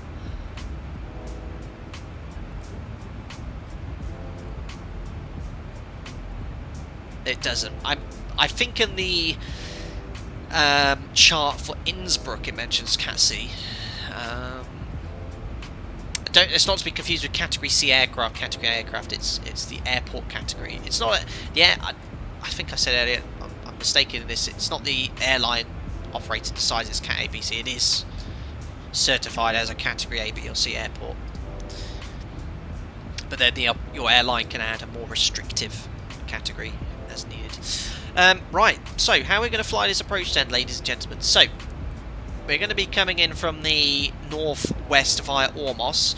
We'll have started our descent by there, directly inbound to the Samos VOR. So what we'll do, we'll tune in 1116. 1116, there we go. That's active box 1 and 2. Inbound on the 297 radio. That's it, that's the arrival. Terrain is on the island itself, 6,000 feet to the west, 5,100 foot to the east. Transition altitude 7,000 feet. So we've got 70, that's fine. That's it, really. Nothing really else to mention there. So, coming in from Samos. Now, technically speaking, we're coming inbound on the 297 radial, so the reciprocal of that is 117. Inbound 117. And the outbound is 160. Now, technically, if you're on your instrument rating, you can't go straight outbound because you've got to be within 30 degrees of your final approach, your initial outbound course. Now, for the sakes of efficiency, I mean, if you're coming like this, you wouldn't go into the hold, which is not even in the same shape as the approach. You wouldn't go into the hold to go round and then straight outbound. It's just be inefficient. ATC wouldn't be expecting it. So you can technically go straight outbound. One thing to bear in mind, you can't descend until you're within 5 degrees of your inbound track. So if you're 165 or 155, you've got to wait there. It might overshoot slightly, but I'm going to bring the speed back. We'll go straight outbound from Samos VOR on the 160. So I'll aim to be doing around 200 knots when we go outbound. We'll configure to flap 5.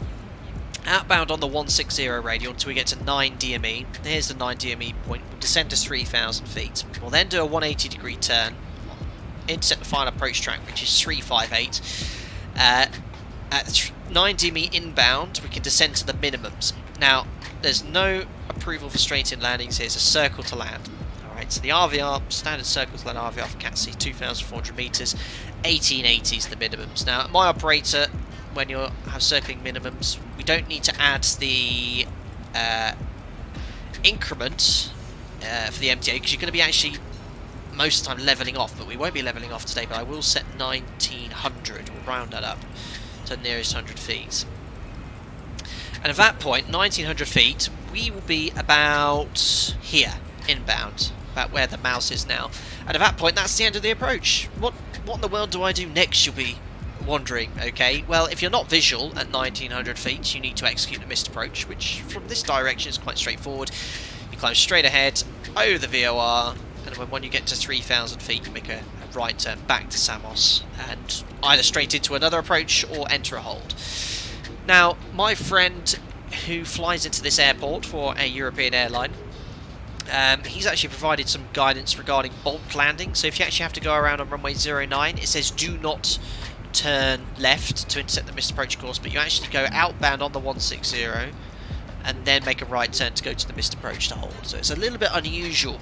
The usual circling go around would be circling the same direction as the runway, or the circling side, or the same way you've circled, climb up to your minimums and then turn to intercept your missed approach course the same direction as the circle. But that's it really. So what do we do next? Well, thankfully, as our friend mentioned earlier, someone sent me this, and I believe it is the chart from Olympic Airways, which is actually very useful because it's very similar to my friend who works at a European airline. I won't disclose who it is to respect his privacy. It's very similar to what he's provided. He doesn't get a chart, he gets it in text format. Where on earth is it? Sorry about this, guys.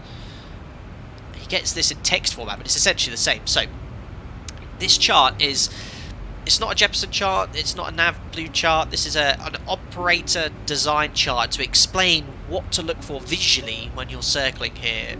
My operator makes similar documents. So if you remember, we're going to fly this same approach, 9 DME, configure, perfect, we'll do the same, we'll go gear down flat 15 on the base turn, and then we'll select, we're going to use flat 40 though, not flat 30, I think this is based off a 7.5. And we're going to get to 1900 feet, here, and that's the same as the minimums point. And what we're going to do, we'll disconnect autopilot auto throttle. Very rude child. Behave yourself, chap. We're going to make a left turn when we're at 4 DME from SAM, which we'll have here, onto a heading of 325. And this is all depicted with the scenery which you can win in the giveaway by Skyline Simulations, includes the entire island. There's a village with a pier. Okay, we just want to cross that with the wing on the right hand side. We also want to cross, sorry, to the left of this village with the pier, and aim to be a beam there at approximately 1100 feet. Remember, this has to be done manually. The FMS, this is not programmed. You could build it in, but you don't want to be building in something here and using the automation. It won't be accurate enough. So this will be flight directors off, manually flying, heading as 325. We'll be descending around 400-500 feet per minute to aim to be 1100 feet abeam this village. Okay, we're then going to carry on that same heading, and then we're going to commence a right turn with a beam a spur and before the village, and we want to be around 900 feet. Now here's a bit of a gotcha. How it's depicted on the chart is that you commence that turn on the 240 radial from Samos. It does not work in a 737, it's far too tight. You've got to be in a Cessna 150. I tried this on the first attempt, turned at 240 radial, I ended up here at 30 degrees angle of bank. So when we get to this point here, we'll be at 900 feet. I'm going to switch to this pre-assigned view, and there will be what is described as a shed. When it says shed, it means a massive factory, but it says shed in the chart, which has a white roof, and we're going to turn to aim to be directly over this building at approximately 400 feet. Now, I've practiced this a couple of times, found that 500-600 puts you pretty much on 2 whites, 2 reds, and we will not see the runway until we are 400 feet. I'll be turning 25 degrees angle of bank, and we won't see the runway. Hopefully, we'll be on the centre line, and it will be right in front of us, and we can commence that turn. 400 feet, and then we'll land visually. That's it.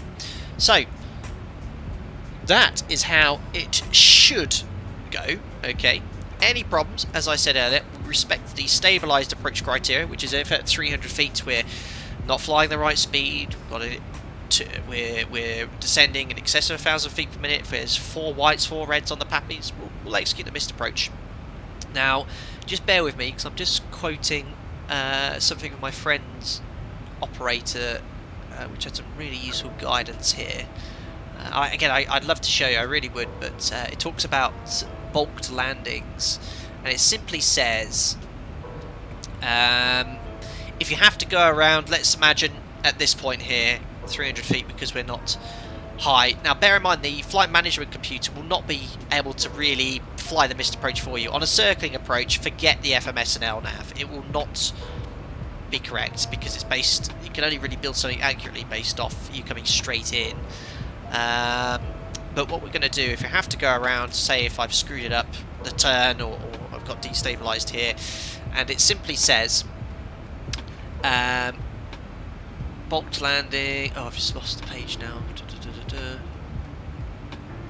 If it's necessary to discontinue the approach on the visual segment, it is recommended to initially turn towards the SAM VOR, which we'll do, and then continue that turn to establish again on the 161 outbound, or 160 outbound, and then when you're at a safe height, it says continue the right turn to the SAM to intercept the missed approach course. So that's what we do. We have to go around, because the missed approach course just says go like this. Look, it's not as useful, but this is very much specific to this exact approach.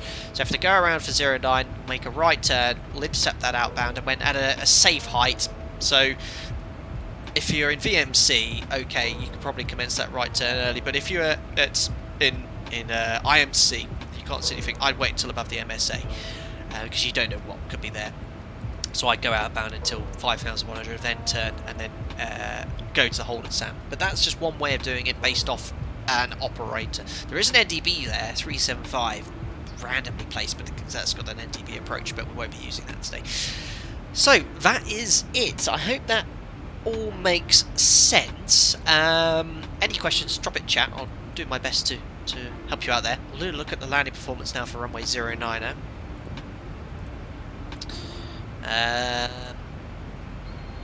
That is... where did ZIBO put it? I can never remember. There we are. Performance landing. So runway 09. Missed approach climb gradient. We presume it's 2.5. I can't actually find it on the chart. If it doesn't say, presume 2.5. That's good. Dry. Wind is calm. The temperature right now in Samos is 11 degrees. QNH is 1029er. And the landing performance then. So, we're going to burn, what's that, 800 kilos, arriving with 4.9, alternates 3.6 for Athens. So we're going to have at least a half an hour. And then landing weight 61.1 tons. So this should have the landing distance in meters or feet. I guess that's coming. I've not seen that before. Flap 40. Landing weight was what? Sorry, 61.1. Let's have a look. There you go. So you can see, look, flap 40 order brake 3, using most of that runway. That presumes an air distance of 330 meters, so you'll be landing pretty much on the aiming point. And touchdown order brake 3 will stop us here. So yeah, you know, order brake 2 will wander off the end of the runway. So we're going to use flap 40, order brake 3, and then we'll aim, if we can, to vacate. Alpha 3, we'll check, we'll monitor for stopping performance. I think Delta's too narrow. If not, we'll have to go and backtrack, and I think Echo's too narrow as well. So we'll go to the end if we have to. But I'll try my best to go to Alpha 3. Might just be able to do that order brake 3 and a bit of manual braking. And that's it. We'll then vacate Alpha 3 or the applicable exit taxi or stat. Briefing complete. Cool. Right. Top of descent is 40 miles away. That is 05. So 4 minutes. I'm just going to have a quick break. And when we're back, we'll have a crack at this approach. And I hope you enjoy it. Any questions about that, feel free to drop that in chat. I'll do my best to answer it there. Does this consider the brake cooling period? Yes, we'll be definitely checking that, Jason Dictor. In reality, we definitely want to be using reverse thrust. If you didn't with order brake 3, flat 40 at 61 tons, you need at least 35-40 minutes for the brakes to cool down. So why not order brake max, Jim? Well, order brake max in the real aircraft. You should know this as a qualified first officer, Jim. No, I'm only joking, Jim, because we have a fictional first officer called Jim. We should be fine. Where's my landing performance calculator again? The order brake max, you're gonna order brake max, guys, is very aggressive. Let me look at that, 1100 meters. It's if you'd use it if needed, if it was tight. But order brake 3, you can see. Look, I'm going to stop well within the distance. Max auto, if you use that all the way down to 60 knots, you're going to be the brakes will get very hot, and for turnaround considerations, as mentioned, it could be an issue. However, if you need to use it, it's fine. But you can see, look, order brake 3 well within the landing distance available, so we'd use that one. Cool, guys. Right, I'll be back in around 2 or 3 minutes just before top of descent. If you are enjoying the video, yes, don't forget to smash the thumbs up button as well as we try this approach into Samos shortly. See you in a bit, guys.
Thanks for that, guys. Oops. Had a little bit longer than I was supposed to. Right, well, let's imagine ATC just said, traffic below, please please wait till descent. Now what it should do, it should go to out hold. It shouldn't start descending. What it should do is go VNAV path. As soon as you set a lower altitude, it should go out hold. And then you set a lower altitude, and then you select pitch mode. So yeah, it should have done that. But we'll go level change. Perfect. And down we go into Samos for the first ever time. I'm a little bit nervous. I always am when I fly into these challenging airports or approaches. So we'll maintain decimal 78 until we get back onto profile. Go back into our target speed here. Hello Jason Gilmore, hi Captain, just started watching your live stream from the beginning and noticed you was on about static aircraft on the TDG scenery. You can remove them from overlay editor videos on YouTube. Thank you very much Jason Gilmore. Yes, I have heard of that. There's Jamlin, one of our members, very kindly often removes those static airports, but there is an issue with that TDG scenery because the stand you selected always puts you on the smaller stand next to it as opposed to the bigger ones. But yes, it would be. It's quite one of the older TDG ones. Unfortunately, he hasn't got an option there for the non-static variant of the scenery.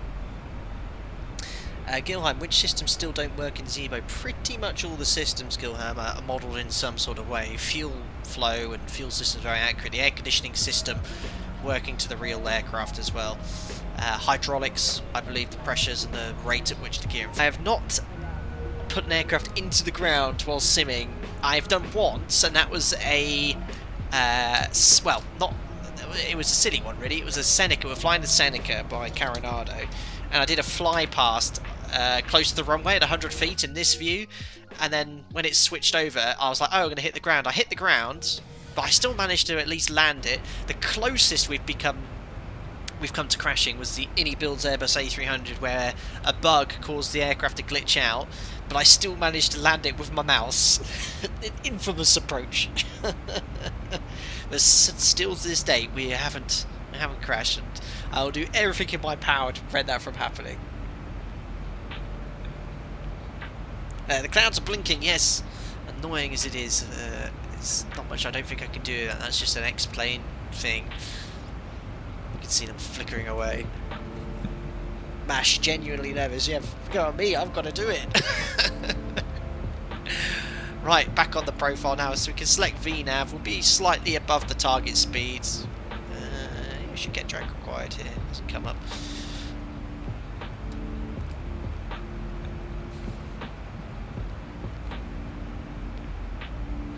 Your overpowered comes to mind, I know, Tom.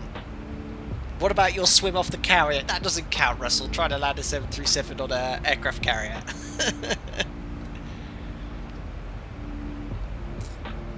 Wayne, hi Captain, could you kindly provide us with a proper 737 PDF checklist based on your real-world procedures and operations? I can't really send that, Wayne, because you know, I don't own that material, as my operator does. I will let you know though that the ZIBO mod comes with pretty much everything you need 50, based off 40, my input, 30, input 20, from others. Here, 10. checklist and procedures. Use these. It's pretty much all you need, and there is a checklist here as well for before taxi. For butter landing. Oh, thanks Spike for the £4.88 donation for butter landing. He says, thank you very much. Yes, we'll make sure we can get a butter for you, Spike.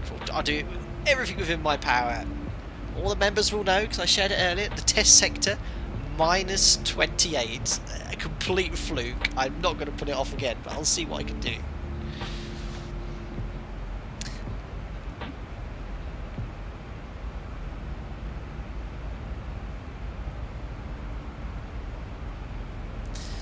Brandon Possum, what is the maximum crosswind limit of the 737 on a poor condition runway? Well, if the condition's poor, Brandon, that's it. You can't actually land. You're not permitted.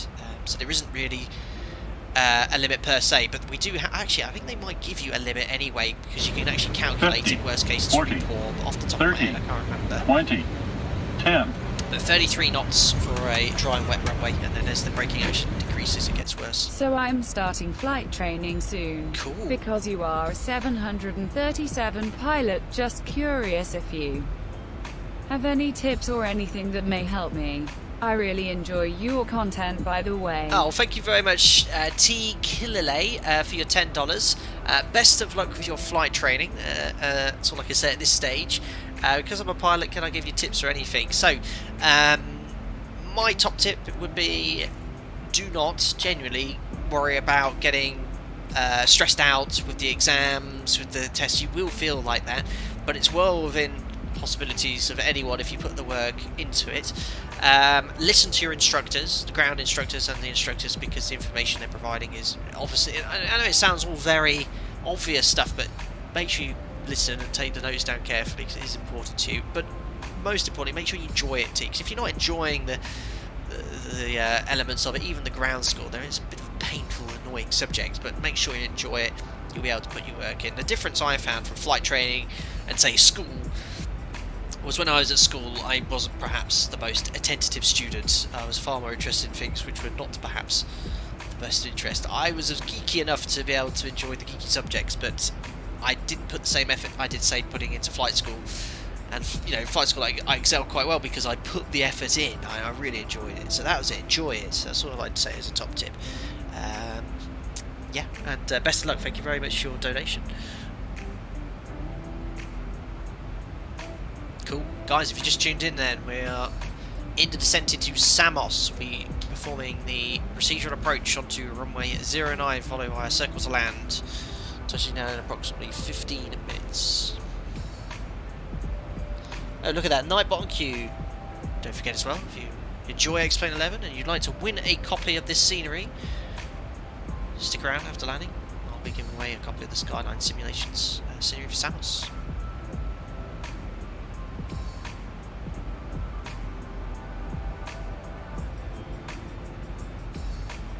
Jack Hewitt, to second to that donation, for God's sake, don't rewrite your notes, focus on the question banks and your syllabus information resources. They still have those question banks, do they?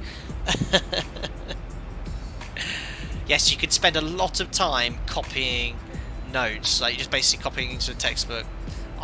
Those question banks are very useful. What I used to do is the question banks, if you find a question you didn't know the answer, but then actually look it up, look up the topic, review it, and then reattempt the answer, reattempt to put the correct question. But there's no point if you get, what you mustn't do, if you won't learn, is look at the question bank, you get an answer and you know from the question bank it is this answer. Don't just put it because it's that, because the authority's quite clever. They'll change some of the digits around or the figures or the answers. You can catch people out. So yeah, make sure if you're not sure about it, look it up in the textbook, look at the formula, look at the theory, make sure you know it, and then look at the question again. How's it go? You'll be far better prepared. Right, let's go down to what's our safe altitude for this sector? 7,000 feet until we're 10 DMEOA. So let's go down to 7,000. Set the QNH, which is 1029, passing 13,700 for 7,000. Standby altimeter is set. Pop the seatbelt sign. It's already on.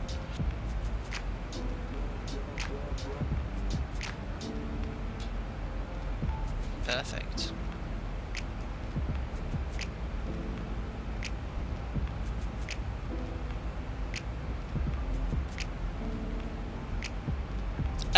AgroDO, 409 likes, I'll make it 410. Thanks.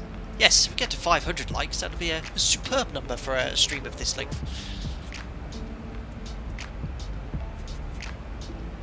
Perfect. So, VNAV's behaving itself, look at that. Pretty much bang on the target speed. Idle thrust. There we are, it's completely idle. It's just my position of my thrust levers on my joystick. That's why ZIBO mod excels. It actually does proper idle path descents.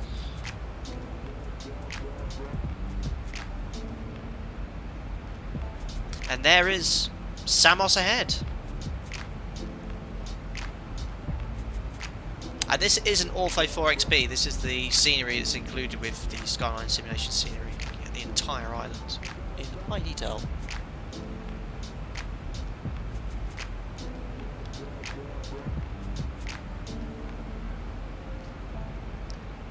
Rabbitavus, be curious about situations you get into and find reference to the answers to the questions you can ask. That's how you build a solid experience. Couldn't have said it any better myself. That's what I was trying to say. Rabbitavus. Yes, there's no point just going, right, well, if it's not D and C and it's saying it's correct, move on. You know what, I don't know what this question means, not sure how you work that out. Let's go back into the textbooks, find out what it says. Oh, that's how you work that answer out. And now I know.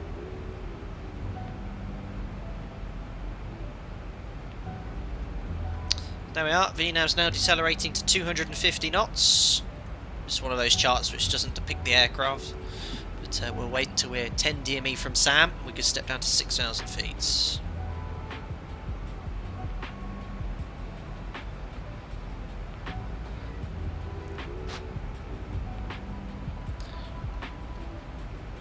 going to be one of those challenging approaches, so we'll turn the alerts off. There we are, especially when we're flying the visual segment. And we're passing 10,300 for 7,000 feet. We'll do the post-cruise checks. So 4 pumps, plenty of gas, look, 5,200 kilos. That's because our alternate's quite far away, plus additional 30 minutes. Landing turn off, lights on, APE verifies off, pressurization 3.0 decreasing.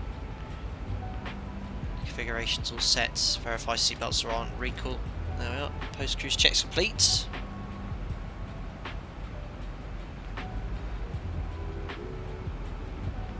Perfect. Have you got any plans to fly the TBM 900 by X Aviation? Someone showed me that quite recently, it looks very impressive, but yeah, perhaps. Ah, friend from Russia here. Do you like St. Petersburg ATC? It was excellent. We went to St. Petersburg around 2 weeks ago. Excellent ATC in Vat Rus. So what we should have... Ah, that's why. Yeah, I forgot to put... Completely my fault. I forgot to put a speed at the VOR. I don't want to be doing 250 knots. Ah, what am I doing? 200 below. So we should now get a there we are. There's a new decel point, based on us getting 200 knots from SAM, and it's just diving for that profile. So I'm going to go level change, bring that speed back now to the up speed, which is 207 knots. You don't want to be flying a procedural approach at 250. There we are. We're within 10 miles from Southampton, so we can now step down to Samos. Sam is the VOR for Southampton. I've flown over it for the past 10 years. That's why I said Southampton. Bit off course there.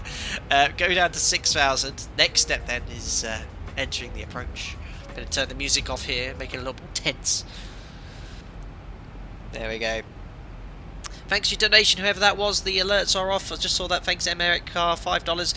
Great content as always on Alpaca Airlines. I always get drag required, even when light on approach is a clean idle descent possible. Thanks. Yes, we pretty much demonstrated that. The thrust hasn't come up once since we've descended. The challenge, if you can, if there's no restrictions which prevent you from doing it, is to actually get all the way down to around 4 or 5 miles with the thrust at idle from top of descent. That's the challenge. So we'll go there. Perfect. So getting a little high, not too concerned. The VNAV, we're not going to be using, I should have explained this in a bit more detail, this descent from 3,000 feet, we're not going to use VNAV because it's completely coded incorrectly. And that's just the way the approach is built. There's nothing you can do because the descent point ends at 2,470 feet, so you have to use vertical speed. So we're going to use VNAV initially, but just prior to this 9-mile point, we'll use vertical speed to descend the last part of the approach here. So that's why I'm not so worried about the VNAV path. Right, anyway, have a look outside, guys, and there is the airport. Perfect. Hopefully we'll be touching down there in one piece very shortly. So now outbound, well not quite, we're just about to pass the VOR, but we're now going to be established outbound on the 160 for CATC aircraft. And I'm going to select flaps 1 now, and bug the flap 1 speed.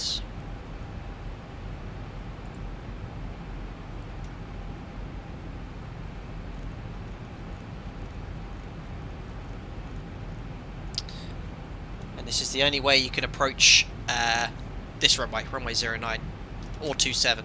You're not allowed to fly over here because of the terrain. And here's Turkey, and the Turkish air traffic controllers, or for whatever reason, you can't enter their Thousand to go. airspace without talking to them. They're very, very strict. So there's flap 1. We're going to go flap 5 now. We can now safely step down to 3,000 feet because we're outbound. Should have done that a little bit sooner. So 3,000 feet set. Bring the speed back to 180 knots. Looking good.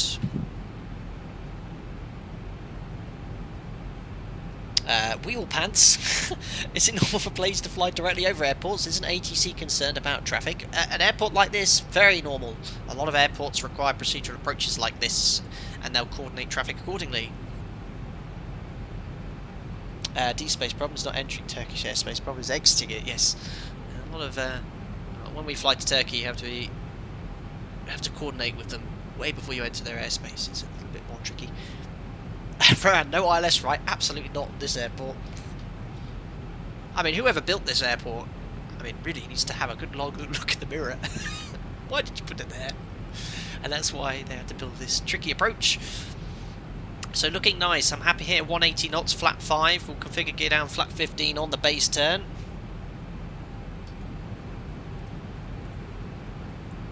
This is what we're doing.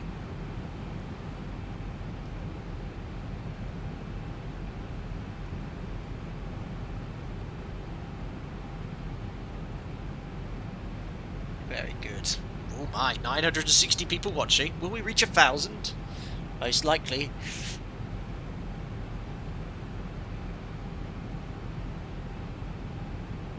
Thank you very much to all of you for popping in. Right. So I'm going to switch over to vertical speed now. I want to ideally have a 2-mile level segment at 3,000 feet. That's more an operator SOP thing. Just going to make sure it gets configured there. So when we fly the last portion of vertical speed, you should have a 2-mile level segment before. Again, operator SOP specific for vertical speed approaches, which is technically what we're using. 1,000 to go. That's checked. So there's 9 miles, 9 DME, should command the right turn. There we go. Gear down, flap 15. Landing checklist, start switches continuous. Recall is checked, speed brake, armed green lights, landing gear down 3 green, order brake is set to 3. We're just holding on the landing flap, which we're going to select at just before 4 DME. Oh, ZIBO, what have you done? Why did it not do this on the test sector? I've not changed anything. It's going to go flap 25 here. It's just spat the magenta line out. Well, it looks like it's going to route direct to it, so basically it's cut the corner massively. Yeah, so it should have a nice curved line. I didn't do that on the test sector. It's already routing direct to Sam. Oh dear, this is a little bug in the mod. I'm thinking it's going to continue that turn. So there's 3,000 feet. We need to be level here. I'm going to have to go heading select, I think. It's a bug. Great. So I'm going to have to go heading select. I was fly in manually. It didn't do this on the test sector at all. 1,900 feet. Verify out hold is engaged.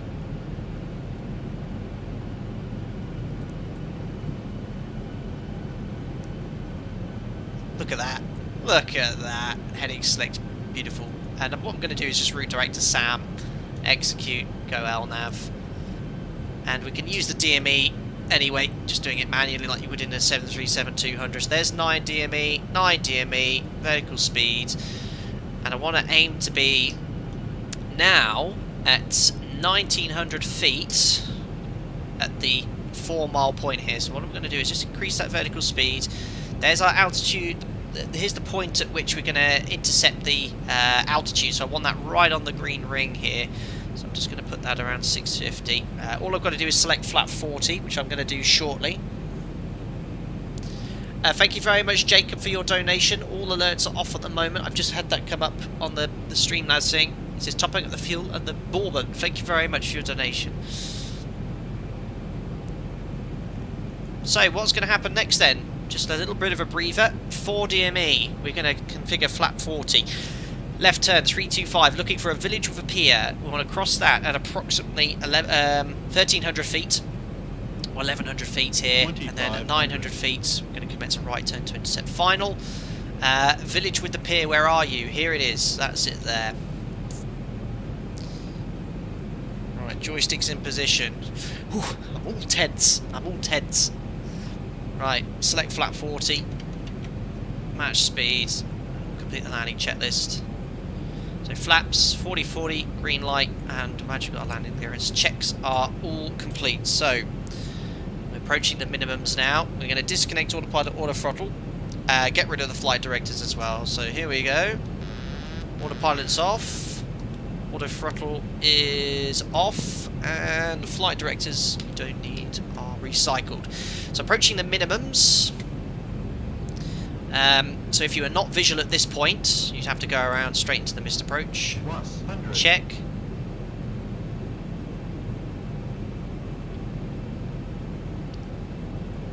Minimum. Continue. We're completely visual. Just going to wait for the 4 miles pretty much here. We're going to make that left turn now to a heading of 325 degrees. There's the chart. And I want to now be aiming to be at around 1,300 feet at this village. Just here, just to the left. So I'm just going to increase our altitude here slightly. I expect the altitude to be a little bit lower perhaps. 2.5 degrees at 400 feet per minute. It's not far off. There we are. So that heading's good. And this is where it gets very tricky in a desktop simulator. So I'm going to decrease that range. Thrust is a bit high. Actually the altitude's pretty much bang on. So if you put the attitude on the horizon, you'll do around 900 feet per minute in the real 7.3 at flat 40. So that's looking okay. Passing over the village then at around 1,300 feet. We will get terrain caution as well. That's also mentioned in my friend's operator's SOPs. It's completely normal because you're heading towards there, as long as you get a terrain warning. And we're just going to have to try and judge that turn onto final approach. I forgot to set the courses as well on my MCP. Go around altitude is not set. Yes, you're right. That should be 6,000. Well spotted. Just testing you, of course. So again, we're now looking for that building. There's the shed we mentioned. We want to fly right over that shed. Around runway 09. It's just turning, judging that point where we want to turn final. When we're around 400 feet over the shed. Maybe a little bit low here. So I'm just going to wait to judge that turn. I'm going to commence that turn now. That's a caution, so we can continue. Just have to be aware of where it is. And I need that shed to come up in view at around 400 feet. That's looking okay. Keep it descending now. There's the shed. We're a little bit high here. Hopefully that runway will come into view any second. Checked. There's the runway. I can't quite see the pappies here. Probably a tad high. Well, no, 3 reds. Look at that. We'll take that. So just arrest that rate of descent slightly. 2 reds, 2 whites. Reset that attitude on the horizon. Approaching. Speed's a little bit high. 9. That's checked. 200. 3 reds, tad low. And now keep it descending. There we go. All lined up. 100. 50. 40. Keep it going down. 30. Check. 20. Close. 10. Hold the attitude. 5. Oh, not quite a butter, but good enough. 145. Speed brakes up. Reverses. I tried. 100 knots. 80 knots. And 6 knots. There's idle. Ladies and gentlemen, welcome to Samos. Very happy. Very, very happy with that approach. What do you think, guys? Absolutely awesome. Very happy. Round the corner, 3 reds. Can't complain. My goodness me. Perfect. We'll take a left. We made the exit that we wanted to do. Flaps are up, or coming up. And yeah, welcome to Samos. Ooh, I'm all shaky. Right, now where on earth are we going to park is the next question. Let's go in on via Alpha. We'll have a little look at the scenery as well, of course. Put the alerts back on and we'll cue the taxi and music. Lovely. Right, next I need to do that in the 727 or something. Yeah, that approach went far better than I expected. The picture was really nice. And it's practice. I've practiced it properly 5-6 times. until I was completely happy before I streamed it. The same way, if you were flying to this airport in real life, they'd receive instruction in a sim, I think, or at least from a qualified pilot who's flown the route before. So there you go. Right, now where are we going to park? Let's go right outside the terminal. I'm thinking a nice little stand number 7 today. Perfect. Now something happened. We had a traffic caution, but it stayed on traffic. It should go back to weather. But we don't need the weather radar now anyway. Right, the rest of the cleanup, all the brake 2 off. There's stand number 7. APU's on the way.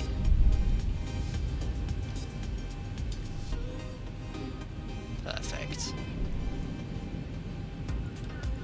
Put that to steady. Well, the new overlay's perfect. I really like the overlay, but if it's conflicting with X-Pilot in some way, we'll have to get rid of it. But I really want to keep it. Really 40, want to keep it. 30. Thanks a lot, Spike, 10. for the £5 donation. Another donation is very kind. Greek butter 145, far enough. Fair enough, I think you're trying to say. Thank you very much, buddy. Yes, unfortunately not a butter. What can you do? But very satisfied. It's a great landing. I mean, it was close to a butter, but well, with where we should be touching down anyway. Right, let's bring it to a stop there. Lovely. Right, parking brake is set. APU's available. Perfect. 2 blues and 1 red. Edges are dead. Excellent. Ladies and gentlemen, welcome to the 40, first time to 30, Samos. 20, there we are. 10. Look at the terminal here. Shame there's not no other aircraft, but what can we do? Thanks, Steve. Excellent approach, boss. Well done.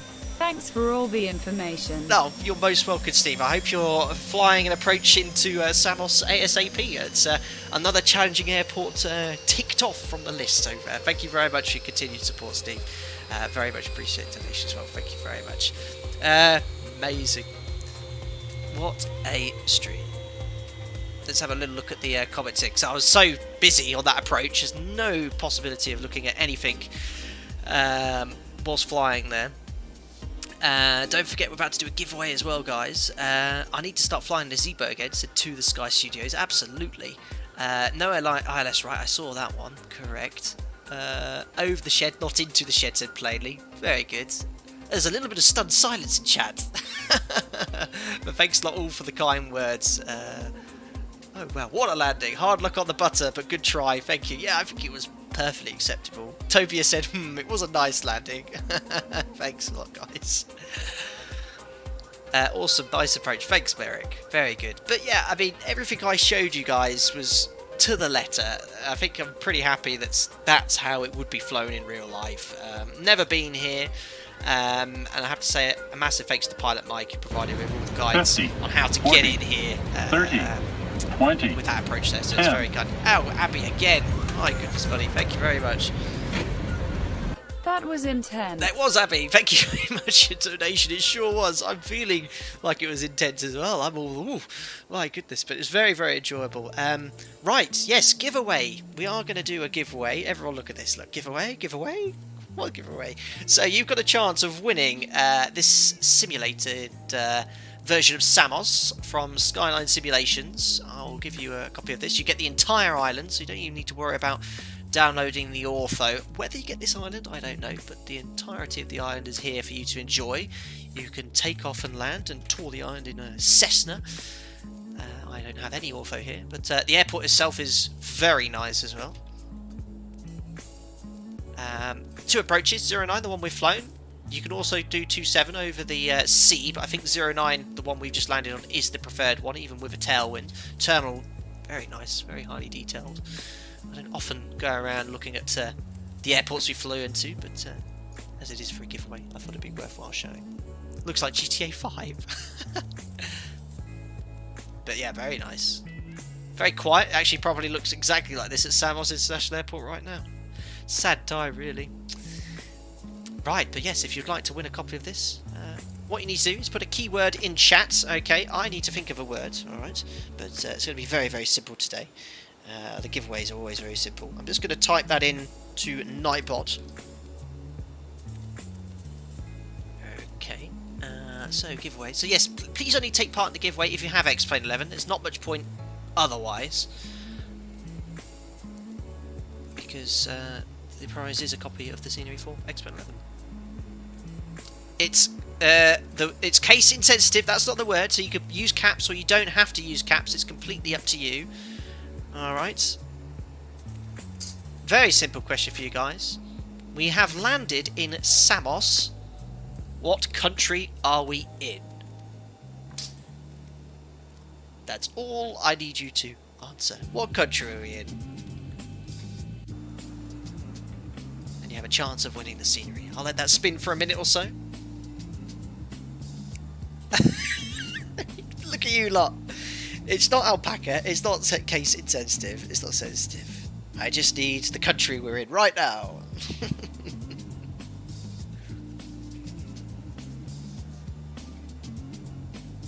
Everyone can enter. Members, non-members. It's completely random.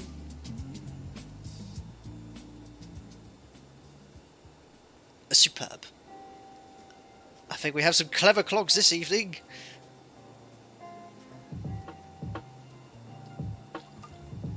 Nambia? Southampton!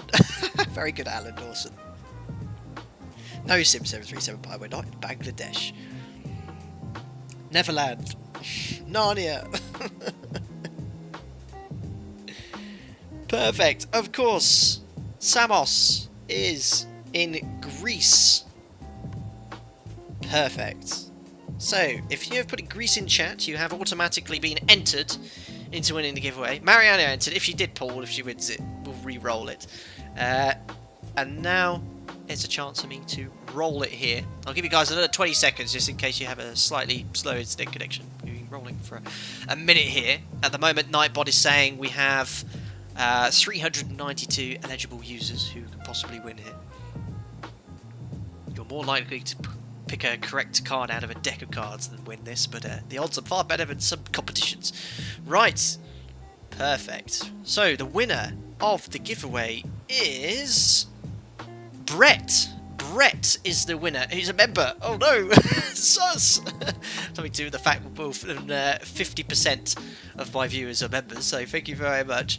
Yes, I know, illegible. Very good. He goes, yay, as well. Thank you very much, Brett, for taking part. Congratulations to you. You have won. That'll be easy enough to sort out. And, yeah, we'll get that all sorted as soon as possible. Rigged! Unbelievable. Rigged. Unbelievable. But thankfully, this is someone who's actually taken part and is actually here. We've done a giveaway before. That person actually just disappeared, so I had to re-roll it. But congratulations, very good. Oh, did you win now, Rabbitabbers? Very good. Sus. Wicked. Well, that's it. Brett, get in contact with me via Discord. We'll get that sorted ASAP. My winning spree has ended. Not rigged this time. It was your first time winning. Yes, we have had winners win the first time. We've actually had a non-member win 2 in a row as well. Not 2 in a row, or has won 2 giveaways. But it all is all completely random, I can assure you that. Perfect. Well then, guys, let's check that out. Let's do a replay. Very good. Oops, I forgot to start the replay music. Where is it? No, that's not that one. There we go. Found it. There we go. 3, 2, 1. No, that's the intro music. Oh, I'm having one of those days. There we go. No, professional live streamer here. Right, so let's actually do a kind of a briefing of the approach here. Please don't crash on me. It'd be quite nice to actually overview this by looking at the chart. A bit of a debriefing, really. I'll turn the music down slightly. So if you are practicing this approach, you could perhaps make reference to this. So we went left 325 degrees. There's the village with the pier. You can see on the chart, there is the pier. We're pretty much exactly where we want to be. Now, it doesn't mention it on this chart, but it does say a beam at around 1,100 feet. And my friend who flies into here is operated. It says 1,300 feet on his chart. So I was right in between at 1,200. That worked out quite nicely. And then you essentially keep going down, and there's a village behind the ridge here. You can't quite see it, but it's just kind of coming into the view. When you see that on your left, there's the ridge. That's when you commence your turn. Oh, fine, we've got a member join just now. Check out my new member emoji as well. Thank you very much, as Michael, who's just joined as a member. Welcome aboard. Glad you enjoy the content. You get invited to our members-only Discord as well. Make sure you synchronise your YouTube account to Discord using the Discord app on a web browser, and that will get you in. Perfect. So that turn on to final. You see, there's the village behind the ridge. You want to turn just before that, which is what I've done. But my reference point really was just sort of, that's the view I had with the shed with the white roof. That's here. So that's where I commenced the turn at around 900 feet. So the altitude 900 feet, pretty much bang on, like 40 feet below there. So round the corner we went. This is the view I was using.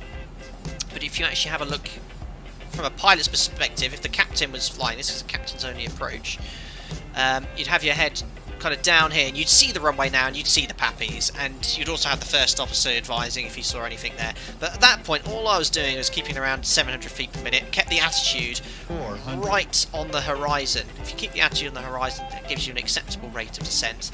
And there we are, right over the building. It's at 400 feet, so I was around 450, 500, actually puts you a bit low, but that actually worked out quite nicely.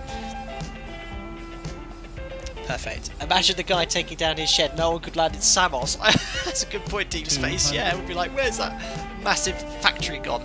And from then onwards, yeah, we just carried on the approach for an almost buttery landing.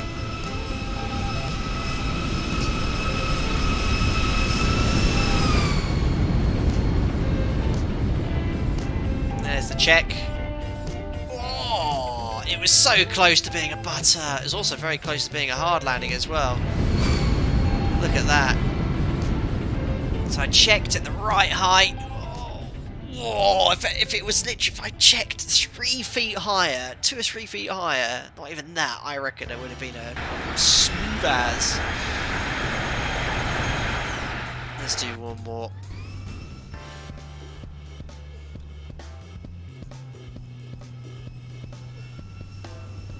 Lay off now. There we go. Oh, I mean, that was just perfect. Mega. Got a tower view.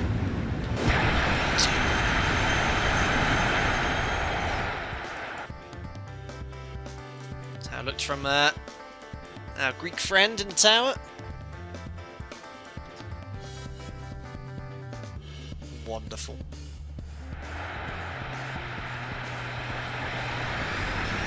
Such a cool tool, the replay tool. It's very, very nice how everything's modeled really well. That's superb. Very, very nice. Right, guys, well, that's it for today. I hope you enjoyed that stream into Samos. Firstly, I'd like to thank you all very much for your patience at the start of the stream. If you've been with me the whole time for that little crash we had, thankfully on the ground. I will try and get to the bottom of this ASAP. I've been on it for the last 3 or 4 weeks. It's still happening whenever I go on VATSIM. Whenever I fly offline, it's not the issue, or if I don't use the overlay. So hopefully I'll get to the bottom of it. I'll get some people to help me out as well. Thanks to all of those who took part watching the stream, to all the subscribers and usual watchers, to everyone that donated. Thank you very much for your generosity, and to all the members as well. Thank you very much for the continued support. I will jump onto voice chat after this stream. You might have some information about what happened and stuff, but we'll have a little chat if you have any questions about the approach especially. Guys, stay safe out there as ever. I'll most likely be streaming this weekend. Maybe something tomorrow, if not Saturday or Sunday. Keep your eyes peeled, and thank you very much for watching. I'll see you all soon. Bye bye for now.